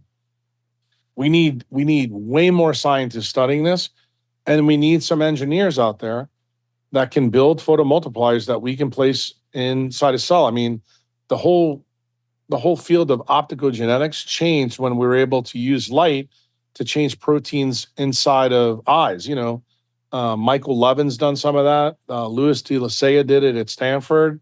Tina Carew, on the work on the intermitochondrial membrane. But we need more of that. And then we need people to realize that we need to know the frequency, not only the intensity, but the frequency, the spectrum of what's being made. Because do I think there's going to be a special light show that creates holographic memory? Do I think and memory is not just based in the brain. It's not just based in the hippocampus like we think. It's based throughout the whole system. It's fractal. It's even in water that's present. We can recover memory, in my opinion, from a small sliver of tumor that we removed from someone's brain. I truly believe that. But also it's the reason why the hard questions of consciousness have not been conquered yet, because I think they're also quantum mechanical. And do I think some of the ideas that Penrose and Hammerhoff have about consciousness, I find them interesting, but I also find them very simplistic. I find them very much like Jerry Pollack's book on water. And I think we need to go deeper. And I think we need some of the tools. We need some of those engineers out there to build photomultipliers for us to use inside of cells, just like, we did at one time with optical tweezers. We didn't have optical tweezers 15 years ago to allow us to do some of the things in optogenetics. Well, when we got that, it changed everything. Well, when we get photomultipliers, I think, the story that I laid out to Rick Rubin and to Andrew Huberman about how melanin really works, you're going to find out that a lot of my insights were correct. They're not all correct, but there's a reason the substantia nigra has got neuromelanin and it's dark as shit and it's in the middle of our brain. That I can tell you, that thing has flummoxed me from the beginning of being a neurosurgeon. I'm like, there's got to be a reason for this. And it's funny when I sit down with other neurosurgeons, this stuff doesn't seem to really light them on fire. And I think the reason why is because they don't understand fundamentally how the system operates at an AMO level. They've learned the biochemical level. And the biochemical level, I want to use an analogy here that really punches people in the mouth, but it gets it. It's actually like watching two teenagers make out in the back of the car and thinking you know everything about sex. It's just a really, really bad analogy, but it actually really makes the point that that's how myopic I think we really are in science today. Yeah, it's a really fascinating point because a couple of days ago I spoke with a Parkinson's researcher who is starting to do some biophoton measurements with neuronal cells in a petri dish and glial cells and so forth, and just looking at whether red light therapy can influence the emission, both the amount of biophotons that are being made and the spectrum. And I was asking him about the neuromelanin, and he seemed to give me the same sort of answers of all the papers that I've been reading, which is we don't really know. It seems to bind metal ions. It seems to bind to protect the cells from different pesticides and other insults and whatnot. And I'm wondering whether it is there to absorb the light that's being emitted from the cells around it? And if that is so, what is it doing with when it is absorbing the light that's surrounding the brain? I think the answer for you probably will be found in Landauer's principle and also Claude Shannon's theory. It improves the fidelity of the signal. And in other words, I don't think melanin is the story that everybody else thinks that it is. I think melanin actually improves the fidelity of the signal. What did Claude Shannon teach us? Claude Shannon taught us that for a signal to be very high quality, it has to be unusual. So when you understand that and you think about melanin, and you know that melanin dark absorbs all electromagnetic spectrum frequencies from RF all the way up to gamma rays, you begin to understand why then eukaryotes started to internalize melanin. Because when, Huberman's favorite animal, which is the human brain version 1.0, the cephalopod, you can see the light show going out there. You can't see the light show when I open someone's head up in surgery.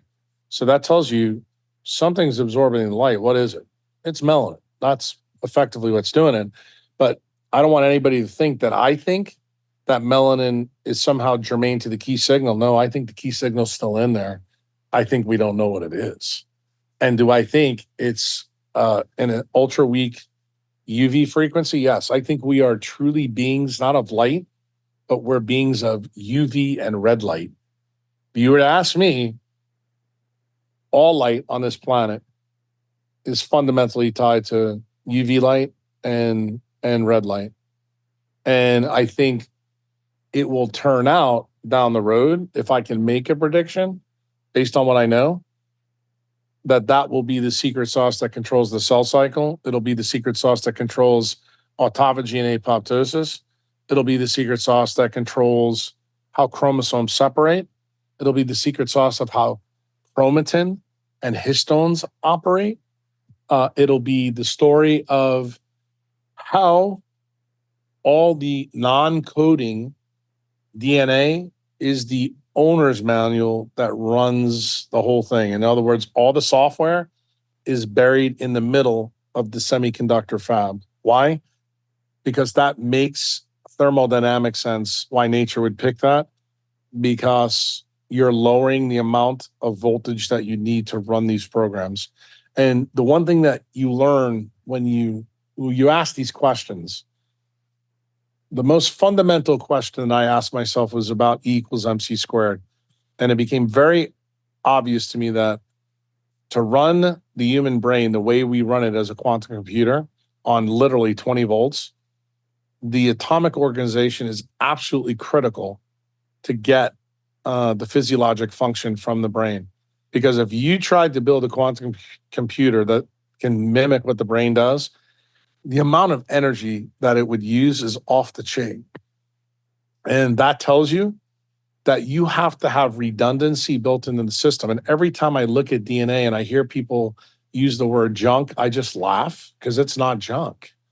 That's the software program that runs the hardware. And it turns out the hardware is the genes. And the genes really aren't that important. And, that is, sacrilege to say to molecular biologists who are centralized, because that's the idea, from Watson and Crick. But I will tell you, when I do have these conversations with these scientists, and I mention this, I said, if you go back and read Watson and Crick's 53 paper, which I can tell you literally less than 1% of scientists have done, you'll see that they both mention that they think there's quantum mechanical things happening at the DNA backbone because of proton tunneling. And when I mention that, people look at me like, I didn't know that. I'm like, yeah, because you never read the paper. All you did was read the stupid book, the double helix, but you never really read the paper and what actually was said. And when you do go back and read old papers, you get a lot of insights to why mistakes have been made. And when you're a decentralized thinker, you really, really understand that the manner in which we think is the way you really get to the truth. And that's, kind of why I've partnered with the guys that I'm partnering with to fix peer-to-peer science. Why? Because what does a knock chain do? It's the zero knowledge proof. In other words, it separates the superfluous out so that you know that you're dealing with the truth. And if you really think about the quantum computer called the brain, it has to decipher the truth and reality that it's facing at that moment. And that basic idea is very similar to what a zero knowledge proof does. And when you really parse it out further and you think about what was in Turing's 51 paper, and then you marry it what was in, Claude Shannon's paper from 48 about how information is transferred, and then you marry that through John Wheeler's work, how he basically said information and energy are the same thing. And then you understand thermodynamics the way Ilya Prigogine understood it and the way Arrhenius understood it, not just the way Boltzmann did the three laws. You begin to see that quantum mechanics basically creates a huge ledge for the second law. In other words, there's ways for us to slow down the flow of entropy by maximizing photonics and by maximizing atomic molecular orbital arrangement of atoms. And all of those things were shown, in the pictures from Mei Wan Ho's book when she looked down at the rainbow and the worm. And the thing is, do you see this story when you look at those pictures? I mean, we just talked about this almost for an hour and a half, 2 hours. I'm giving you what was in my head when I read that book the first time. And I understood it like, I almost didn't want to say this to you when you said it earlier. You said, her stuff is really hard. I have to tell you, I thought her book was like melody to me. I thought Gilbert Ling's book was the hardest book I ever read. To this day, I still say that. But I thought Mei Wan Ho's book was like listening to, a melody of Bach or Beethoven. It made total sense to me. But I think if I would have read Mei Wan Ho's book, maybe when I originally read Ling's book, I may have felt the same way you did. But you have to realize in that interim, I began to learn all the things in physics that I didn't learn in medical school, that I didn't learn in residency. And this is why I think people sometimes will struggle with Marino's work or my work, or they can't fathom that non-native EMF from a cell phone can have the effect that it has. They have no earthly idea. It breaks the Coulomb force, that it ruins the electrostatics. It ruins the semiconductor design. And this semiconductor design is not going to be like the people in Silicon Valley. The people in Silicon Valley, I look at them as equivalent to where the biochemists are right now. That is how rudimentary they are. There are clearly gradients the further away we move from the equator. Obviously, melanin drops on the surface, and deuterium also drops because of the way that deuterium acts. And clearly, it seems that this is necessary in order to live in places further away from the equator, because you've recently been to Iceland, and on a podcast, I think with Dr. Malik, you talked about how you've been thinking a lot about how the people there made it work and how they are, quite healthy despite the fact that they are away from the equator, and what the things that evolution has done to allow them to live there. And I was wondering, what do you see are the major players in how humans have survived so far away from the equator, given that that's where we fundamentally evolved? Well, this one, I think if you really listen to that podcast, the podcast that I did with Owen Sheesby, and the podcast that I did with my two Viking friends who just called me up recently and want to do the third one, the answer is actually buried in the beginning of your podcast. It's people at high latitudes benefit from being able to capture magnetic flux from electromagnetism. In other words, they are expert at harnessing the magnetic flux for their mitochondria. People who live at the equator are expert at drawing the electric fields. And it turns out people who are highly uncoupled are actually more able and easy to use magnetic flux than the electric fields. People that have tightly coupled haplotypes are much better to do it. Here's the interesting thing. The uncoupled haplotypes actually become, and they can become, or act like L0, 1, 2, and 3. Because what happens when they live in a place where they can do both, the uncoupling proteins all of a sudden become useless. And when they become useless, what happens? The body downregulates them through the circadian mechanism. So effectively, you can change your haplotype when you move over a period of time. Just because 23andMe or Ancestry says, that you're an H doesn't mean you're going to be an H your whole life, because guess what? You may have been an H when you're in Poland, but if you live in El Salvador for 5, 6, 7 years, you may be more like an L3. And the way in which I tell that story, the way I figured a lot of this out is I started to look at people's SNPs and SAPs at the same time they got their original 23andMe done. And then I parse out their maternal history, parse out where they've lived their whole life, and then when they got the 23andMe test, and then marry that together with the disease pattern they have. And then I figure out where their heteroplasmy problem really is. And that gives me a clue of where the problem really is located. And with the people from Iceland specifically, they are probably the highest latitude livers that are the healthiest that you'll find on the planet. And I think it's not a shock. Like if you've ever been to Iceland, like I was there, like at the summer solstice for a long time. The light truly sucks there. But it was funny, the volcano started acting up the week that I was there.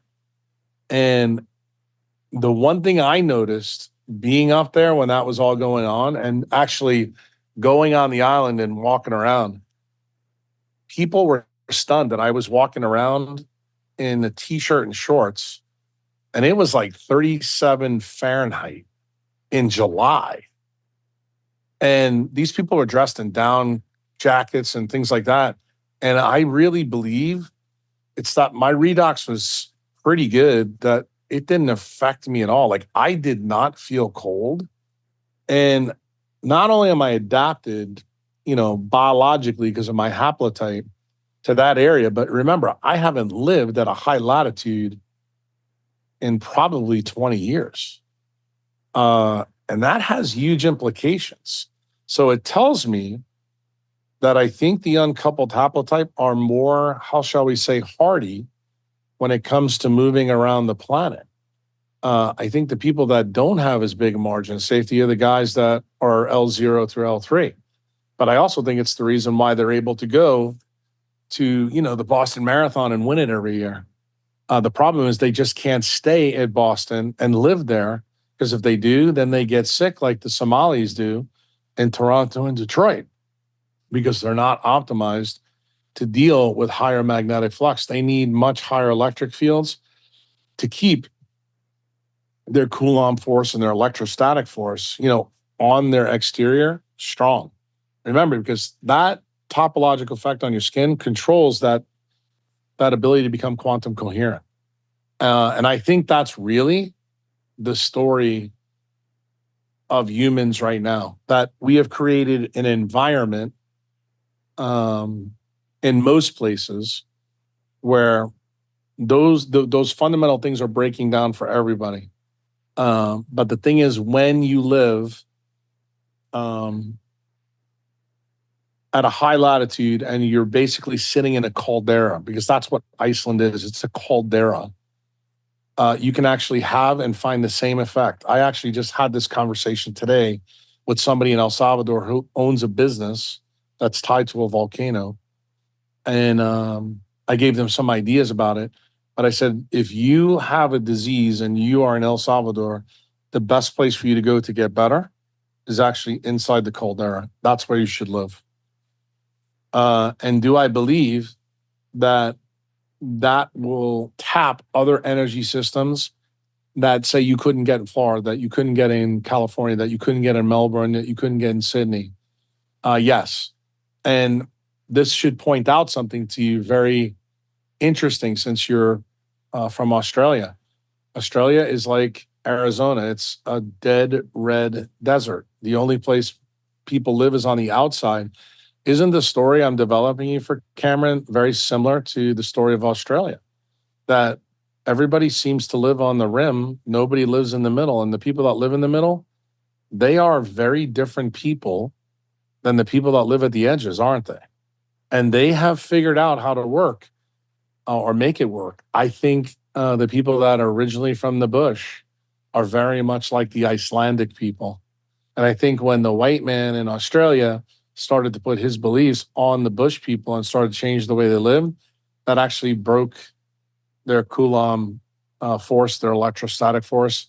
They became less able to tolerate the environment. And I think certainly so when you guys put electromagnetism across that desert, you reduce the magnetic flux that's already diminished in the desert even further.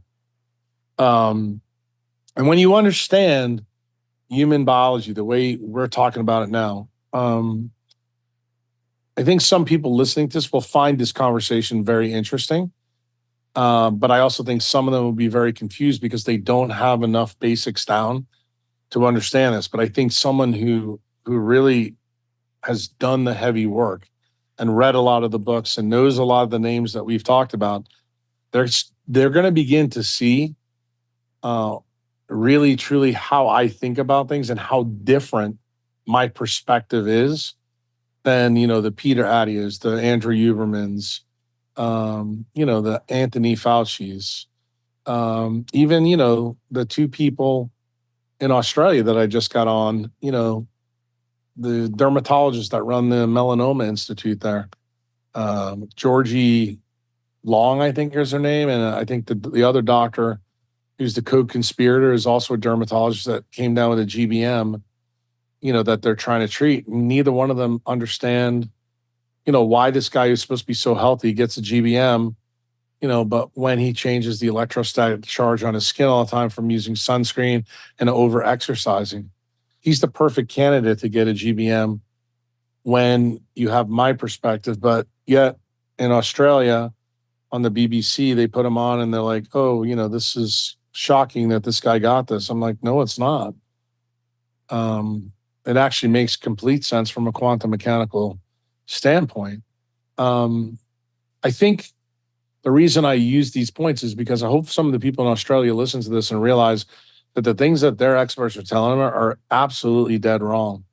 And you need to understand that Australia also has a lot of bad mojo when it comes to health, like the United States does. You're not as big a country as we are. You don't have as many people. But I have news for you. There's places in Australia that are more unhealthy than the United States.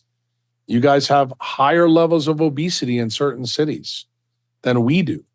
Your worst cities are worse than ours. And the amount of melanoma that you guys get is off the chain compared to anybody else because of your beliefs. And probably the third thing that many people don't know about Australia is the amount of autoimmunity that's present in Australia also far exceeds what we see in the United States.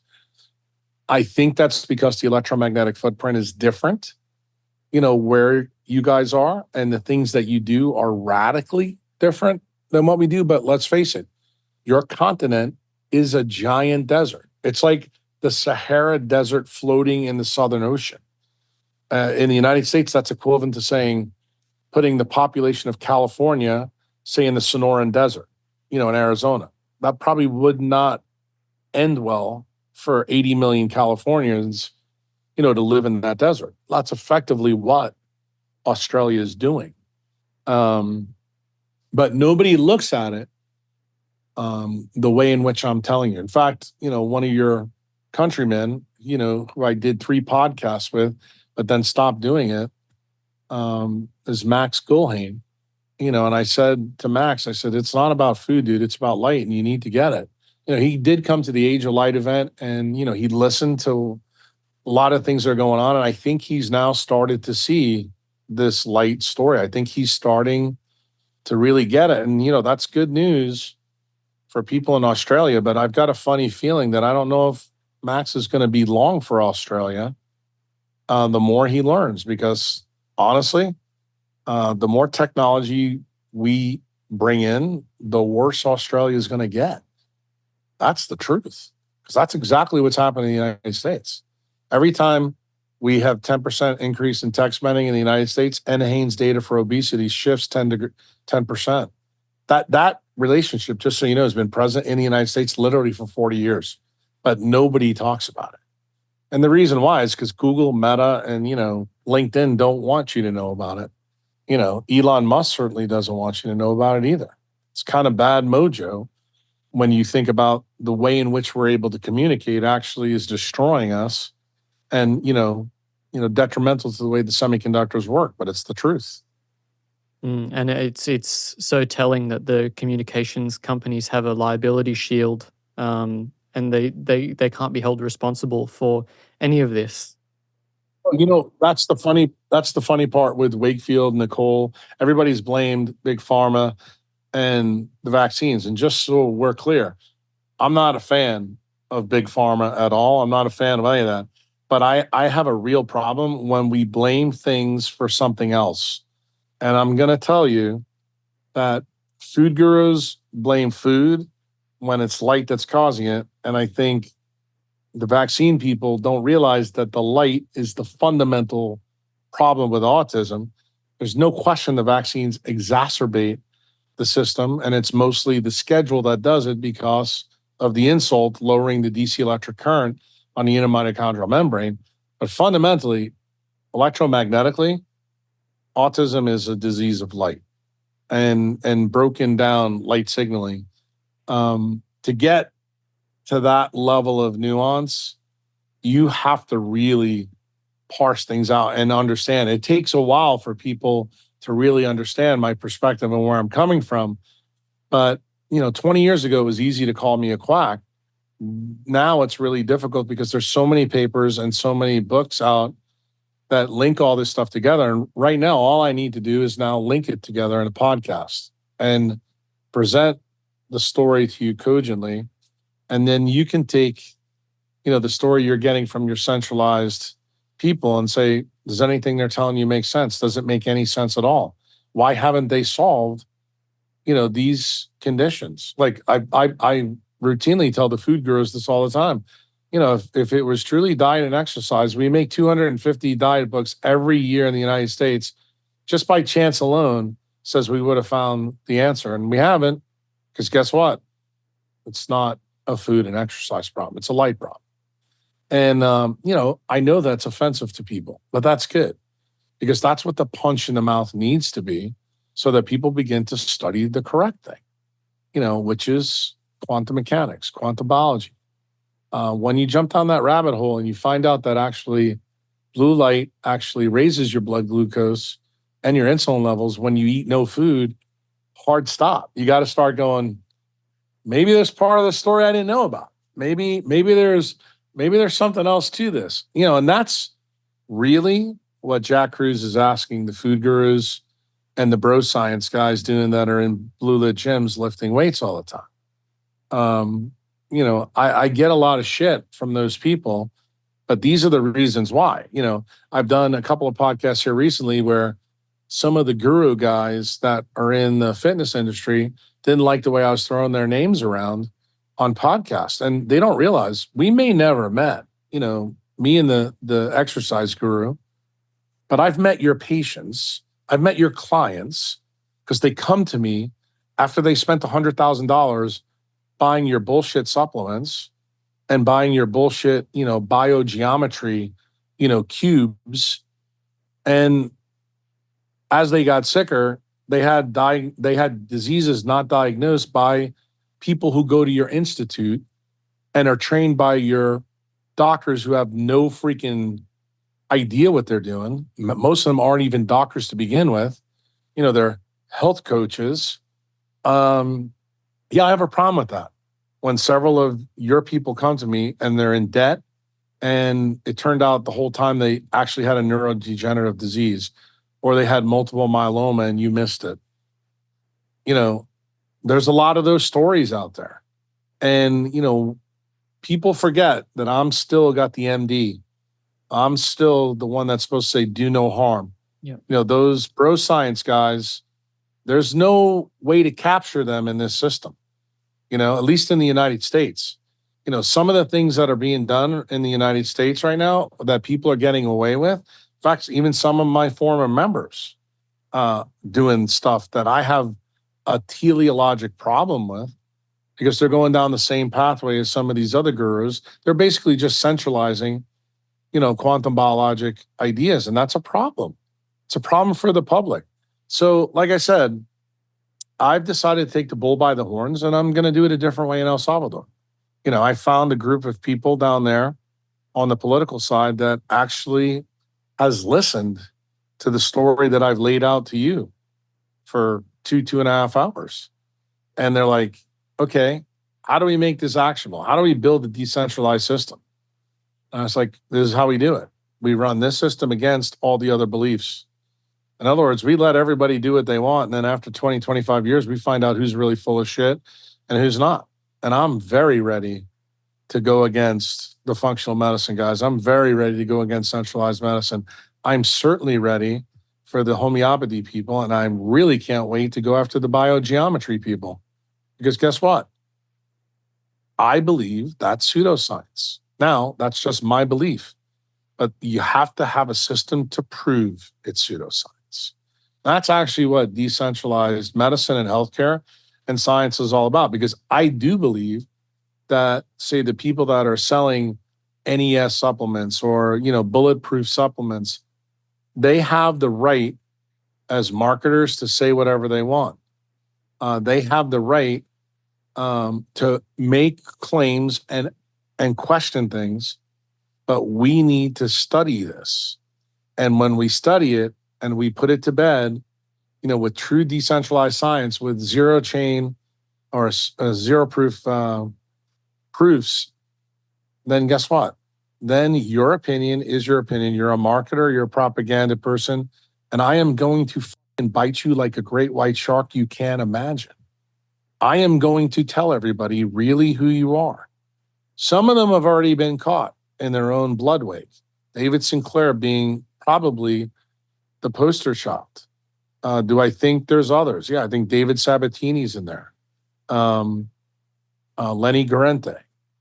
Remember, there's a lot of both clinicians and PhD researchers that have done a lot of questionable things. And when people come after me and they try to say, well, we should question you too. I'm like, absolutely, 100%. But just remember something that separates me from everybody else. I'm not selling you fucking snake oil. I'm selling you nature. I'm selling you decentralized thinking. That's totally different. I'm not telling you that, you need to use this supplement, that supplement, or this diet or that diet. I'm trying to get you to fundamentally understand actually the thermodynamics of living. And I think when you understand that, then I become a very different animal to deal with. And some of the critics out there that don't like that I out them on podcasts, that I am actively telling people that you need to question the experts and the gurus. This is beginning to resonate much more with people everywhere in the world because of COVID. I'm one of the few people that will come on your podcast and tell you that I think COVID was a great thing. Why? Because it woke up a lot of people to the bullshit really going on in centralized science and centralized medicine. And it needs to end. And if it's not us, who is it going to be? Who is going to put an end to this? And we need to smack the snot out of the politicians that allowed this to happen. They need to go to jail. Things need to change. I think in different places in the world, I think it's less likely to change. I'm worried about your country. I'm worried about Canada. I'm worried about Europe. Why? Because as soon as they get control of the money and they centralize money, centralized science is gone in those countries. You're not going to be able to live there because effectively you're going to be all economic slaves. And the biggest Cantillon effect is healthcare. I mean, if you don't believe me, look at the United States budget. Number one line item thing on our budget is healthcare. It seems to me like in a centralized system, just using logic alone, what you should be looking at is the things in the environment that have changed the most over the last 100 years, and prioritize the things that have changed the most first. That's logic. That's not even science. That's just that should be the First first thing to principle do. thing. Yeah. Right. It's first principle thinking. But you know what? What you just said is looked at as heresy by everybody else. Because, everybody said, well, our food has changed. No, food just changed relatively recently. I mean, people don't even realize that supermarkets became a thing in 1947. Prior to that, everybody was farm to table. And guess what? All the diseases started way before that. Yeah. Most of them started right around 1890, right around the turn of the century. Something else happened at that time. And if you really extrapolate it back, it really started to when we started using fire inside of caves. That was the first version of artificial light. And these days, when you tell somebody that fire is actually artificial light, their heads explode. They're like, "What do you mean?" And I've given people examples of this in other podcasts. I said, if you don't believe me, 65 million years ago, all of you are out there in Australia. You've done the 23andMe test. You probably heard about this Neanderthal DNA. Well, remember, those used to be the dominant Homo species on the planet. You may not know this, but they had 125 grams more brain tissue and their eyes were bigger. And what does that tell you? That meant that the thermodynamics was less favorable for them. So when they moved right around the 51st latitude, they hit a problem. And, this idea for people is kind of shocking. And then I mentioned to them what I mentioned when I went up to Iceland. I said, when you go to the 60th latitude, there's no more photosynthesis above it. So it turns out for eukaryotes that are in the Homo species, 51st latitude with a really big brain and big eyes is a problem. So what did nature do? She shrunk your brain and you became a Homo sapien. Okay? She shrunk your brain and made your eyes smaller. Okay? Because if you're going to live at that latitude, you have a better thermodynamic chance if you have a smaller brain. And it turns out when you have a smaller brain, you actually get collateral effects from that. So one of the things in evolution that is a negative connotation is actually dopamine creation from melanin. As you lost those melanin sheets, you started to paint on the wall, just like Michelangelo did 500 years ago. And it turns out, guess what? That means creativity, or what you asked me when we started this podcast off about artistry. You realize that artistry actually is an atavistic effect of evolution, meaning that it occurred. We think it's a good connotation, but if you were a Neanderthal listening to this story, you'd be like, yeah, this didn't work out too good for us. And yet, every single one of you can go get your 23andMe and see that 1 to 3% of their DNA is still inside of you. Okay?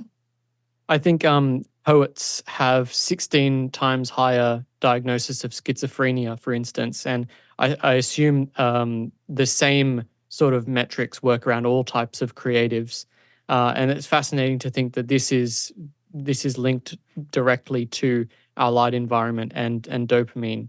And I'll be more provocative with you because I thought you were going to say something else. Do I think being creative is actually a form of mental illness in the Homo family between Neanderthal and Sapiens? The answer is yes. That's what Uncle Jack really thinks. I actually told Rick Rubin that. And I can tell you that's a very provocative, controversial thing. But when you actually sit down and think about it, realize the first time that artwork ever showed up on the inside of a cave was when Neanderthals started to wear animal skins, block their skin from the sun, and use fire to see inside. Okay? That's the best data we have today. That's 65,000 years ago.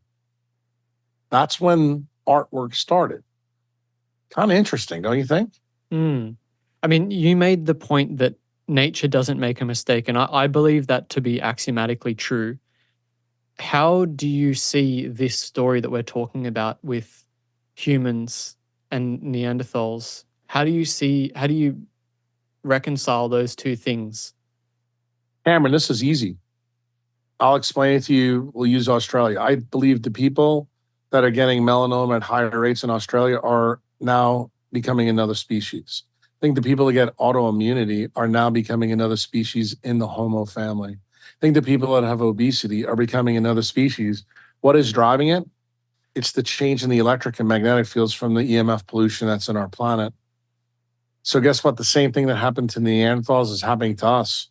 And if you really want to be technical, I believe for about 600,000 years, we have been going through a cognitive de-evolution in the Homo species. I believe that in the last, I want to be fair about this, 65,000 years, I would say we're going through an extinction event. I think the extinction event for Homo started with Neanderthals. Now it's to us. And I think what we are going to become, like, for example, I look at autism as an atavistic effect. It's a migration problem where our brains are now, we're regressing more to what was the nearest primates in Homo, if you believe the archaeologists. Those are monkeys that walked upright, but they didn't speak. Sounds a lot like what happens in severe cases of autism, doesn't it? It's an atavistic effect. In other words, we're regressing downward, just like we lost brain tissue and our eyes got smaller. And trust me, I know what I'm saying to you right now. This is a huge punch in the mouth to a lot of people, but you asked me all these years that I've studied all this, what do I see? I think we're in an extinction event. We're in the sixth extinction. And we're really 65,000 years into it. But the truth is, in those 65,000 years, it's sped up. Every year it gets faster and faster and faster. And we happen to be the Homo sapiens that are living in when it's really sped up. When, for example, in 1900, colon cancer was the 37th cause of cancer in the world. Today, it's number 2. Nothing about Darwin's opinion makes any sense there. In 1900, autism wasn't even on the lexicon of humans. First paper on autism was written in 1940. How about we take Alzheimer's disease? Alzheimer's disease was almost unheard of until the 1890s. No one knew about it from 1890 to 1911 when Alzheimer wrote the first paper out about that. And now it's probably the most common disease killing humans. It's no longer heart disease, it's neurodegeneration. But see, nobody that is counting all the deaths wants you to know that, just like they don't want you to know what's happening with, the jabs right now. The point is, the politicians, the people that are getting paid by the corporations, they're moving all, how shall I say, the fire alarms so that guys like you and your audience doesn't listen to guys like me. I did a podcast not that long ago with a guy named Daniel Prince, who's a big Bitcoiner from the UK. And there I actually made a couple of provocative statements to him about my banned TED Talk. I said, the reason why it was banned is because Big Pharma didn't want you to know that Ozempic was coming down the pike. And take a look at what's going on in obesity now. Just about every place in the world, the first thing that they are going to give you, and governments are going to sanction it, is Ozempic. Why? Because everybody's getting fatter, but you're getting fatter because of your abuse of blue light and non-native EMF. But remember, we can't get rid of that, God forbid, because everybody is, the entire economy of the world is based on blue light and non-native EMF. Let's be frank. Anybody who thinks that we're getting away from that this species isn't completely addicted to it, through their dopamine levels, you just don't understand truly what's going on. And what does blue light and non-native EMF fundamentally do? It causes hypoxia. What is hypoxia? That's a terminal electron acceptor for mitochondria. Do you see how you would shrink your brain? Doesn't that sound very, very similar to the story that I just gave you 15 minutes ago about the Neanderthals? Now, the mechanism is different, but is it still artificial light?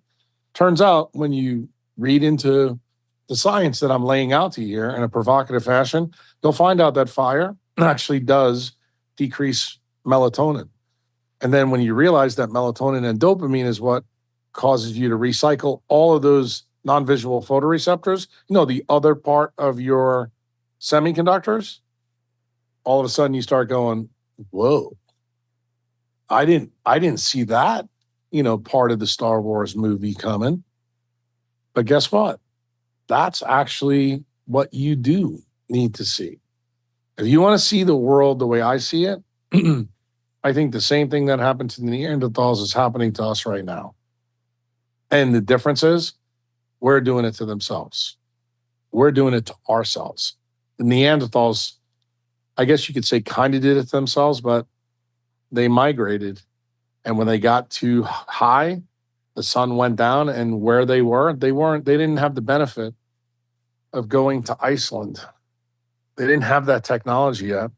But believe it or not, some of those Neanderthals, most of the people on this planet, you'll be shocked to hear this, the people that have the highest amount of Neanderthal in them, you know where they live? Scandinavia and Iceland. That's that magnetic flux idea. Yeah.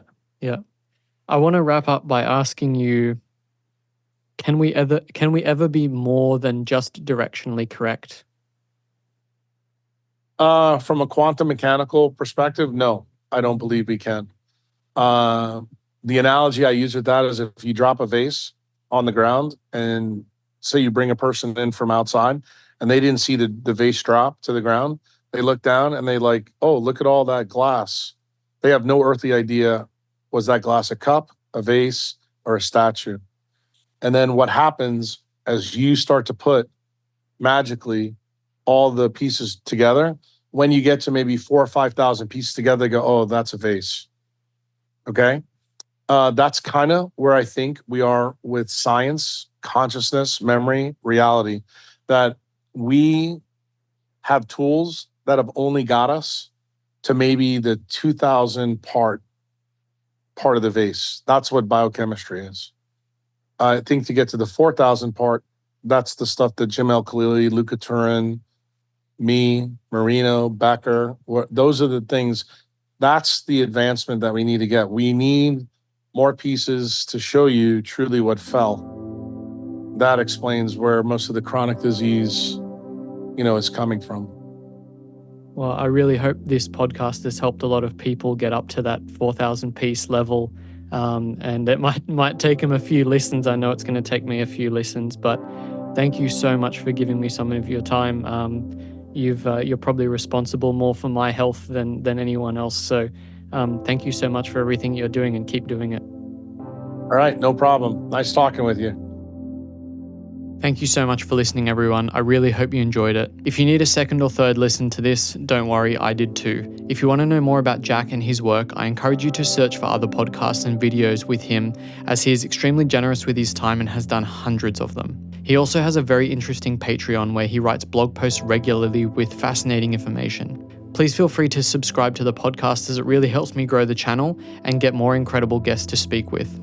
Sometimes I struggle to get guests because of the relatively small viewership of the podcast, so it makes a big difference if we can grow the channel together. Please like and leave a 5-star review if you liked the episode, and feel free to comment. I do try and read through as many as I can. I've left a few links below where you can follow me on social media, where I share a lot of health-related information. Thanks again for listening, everyone. Take care.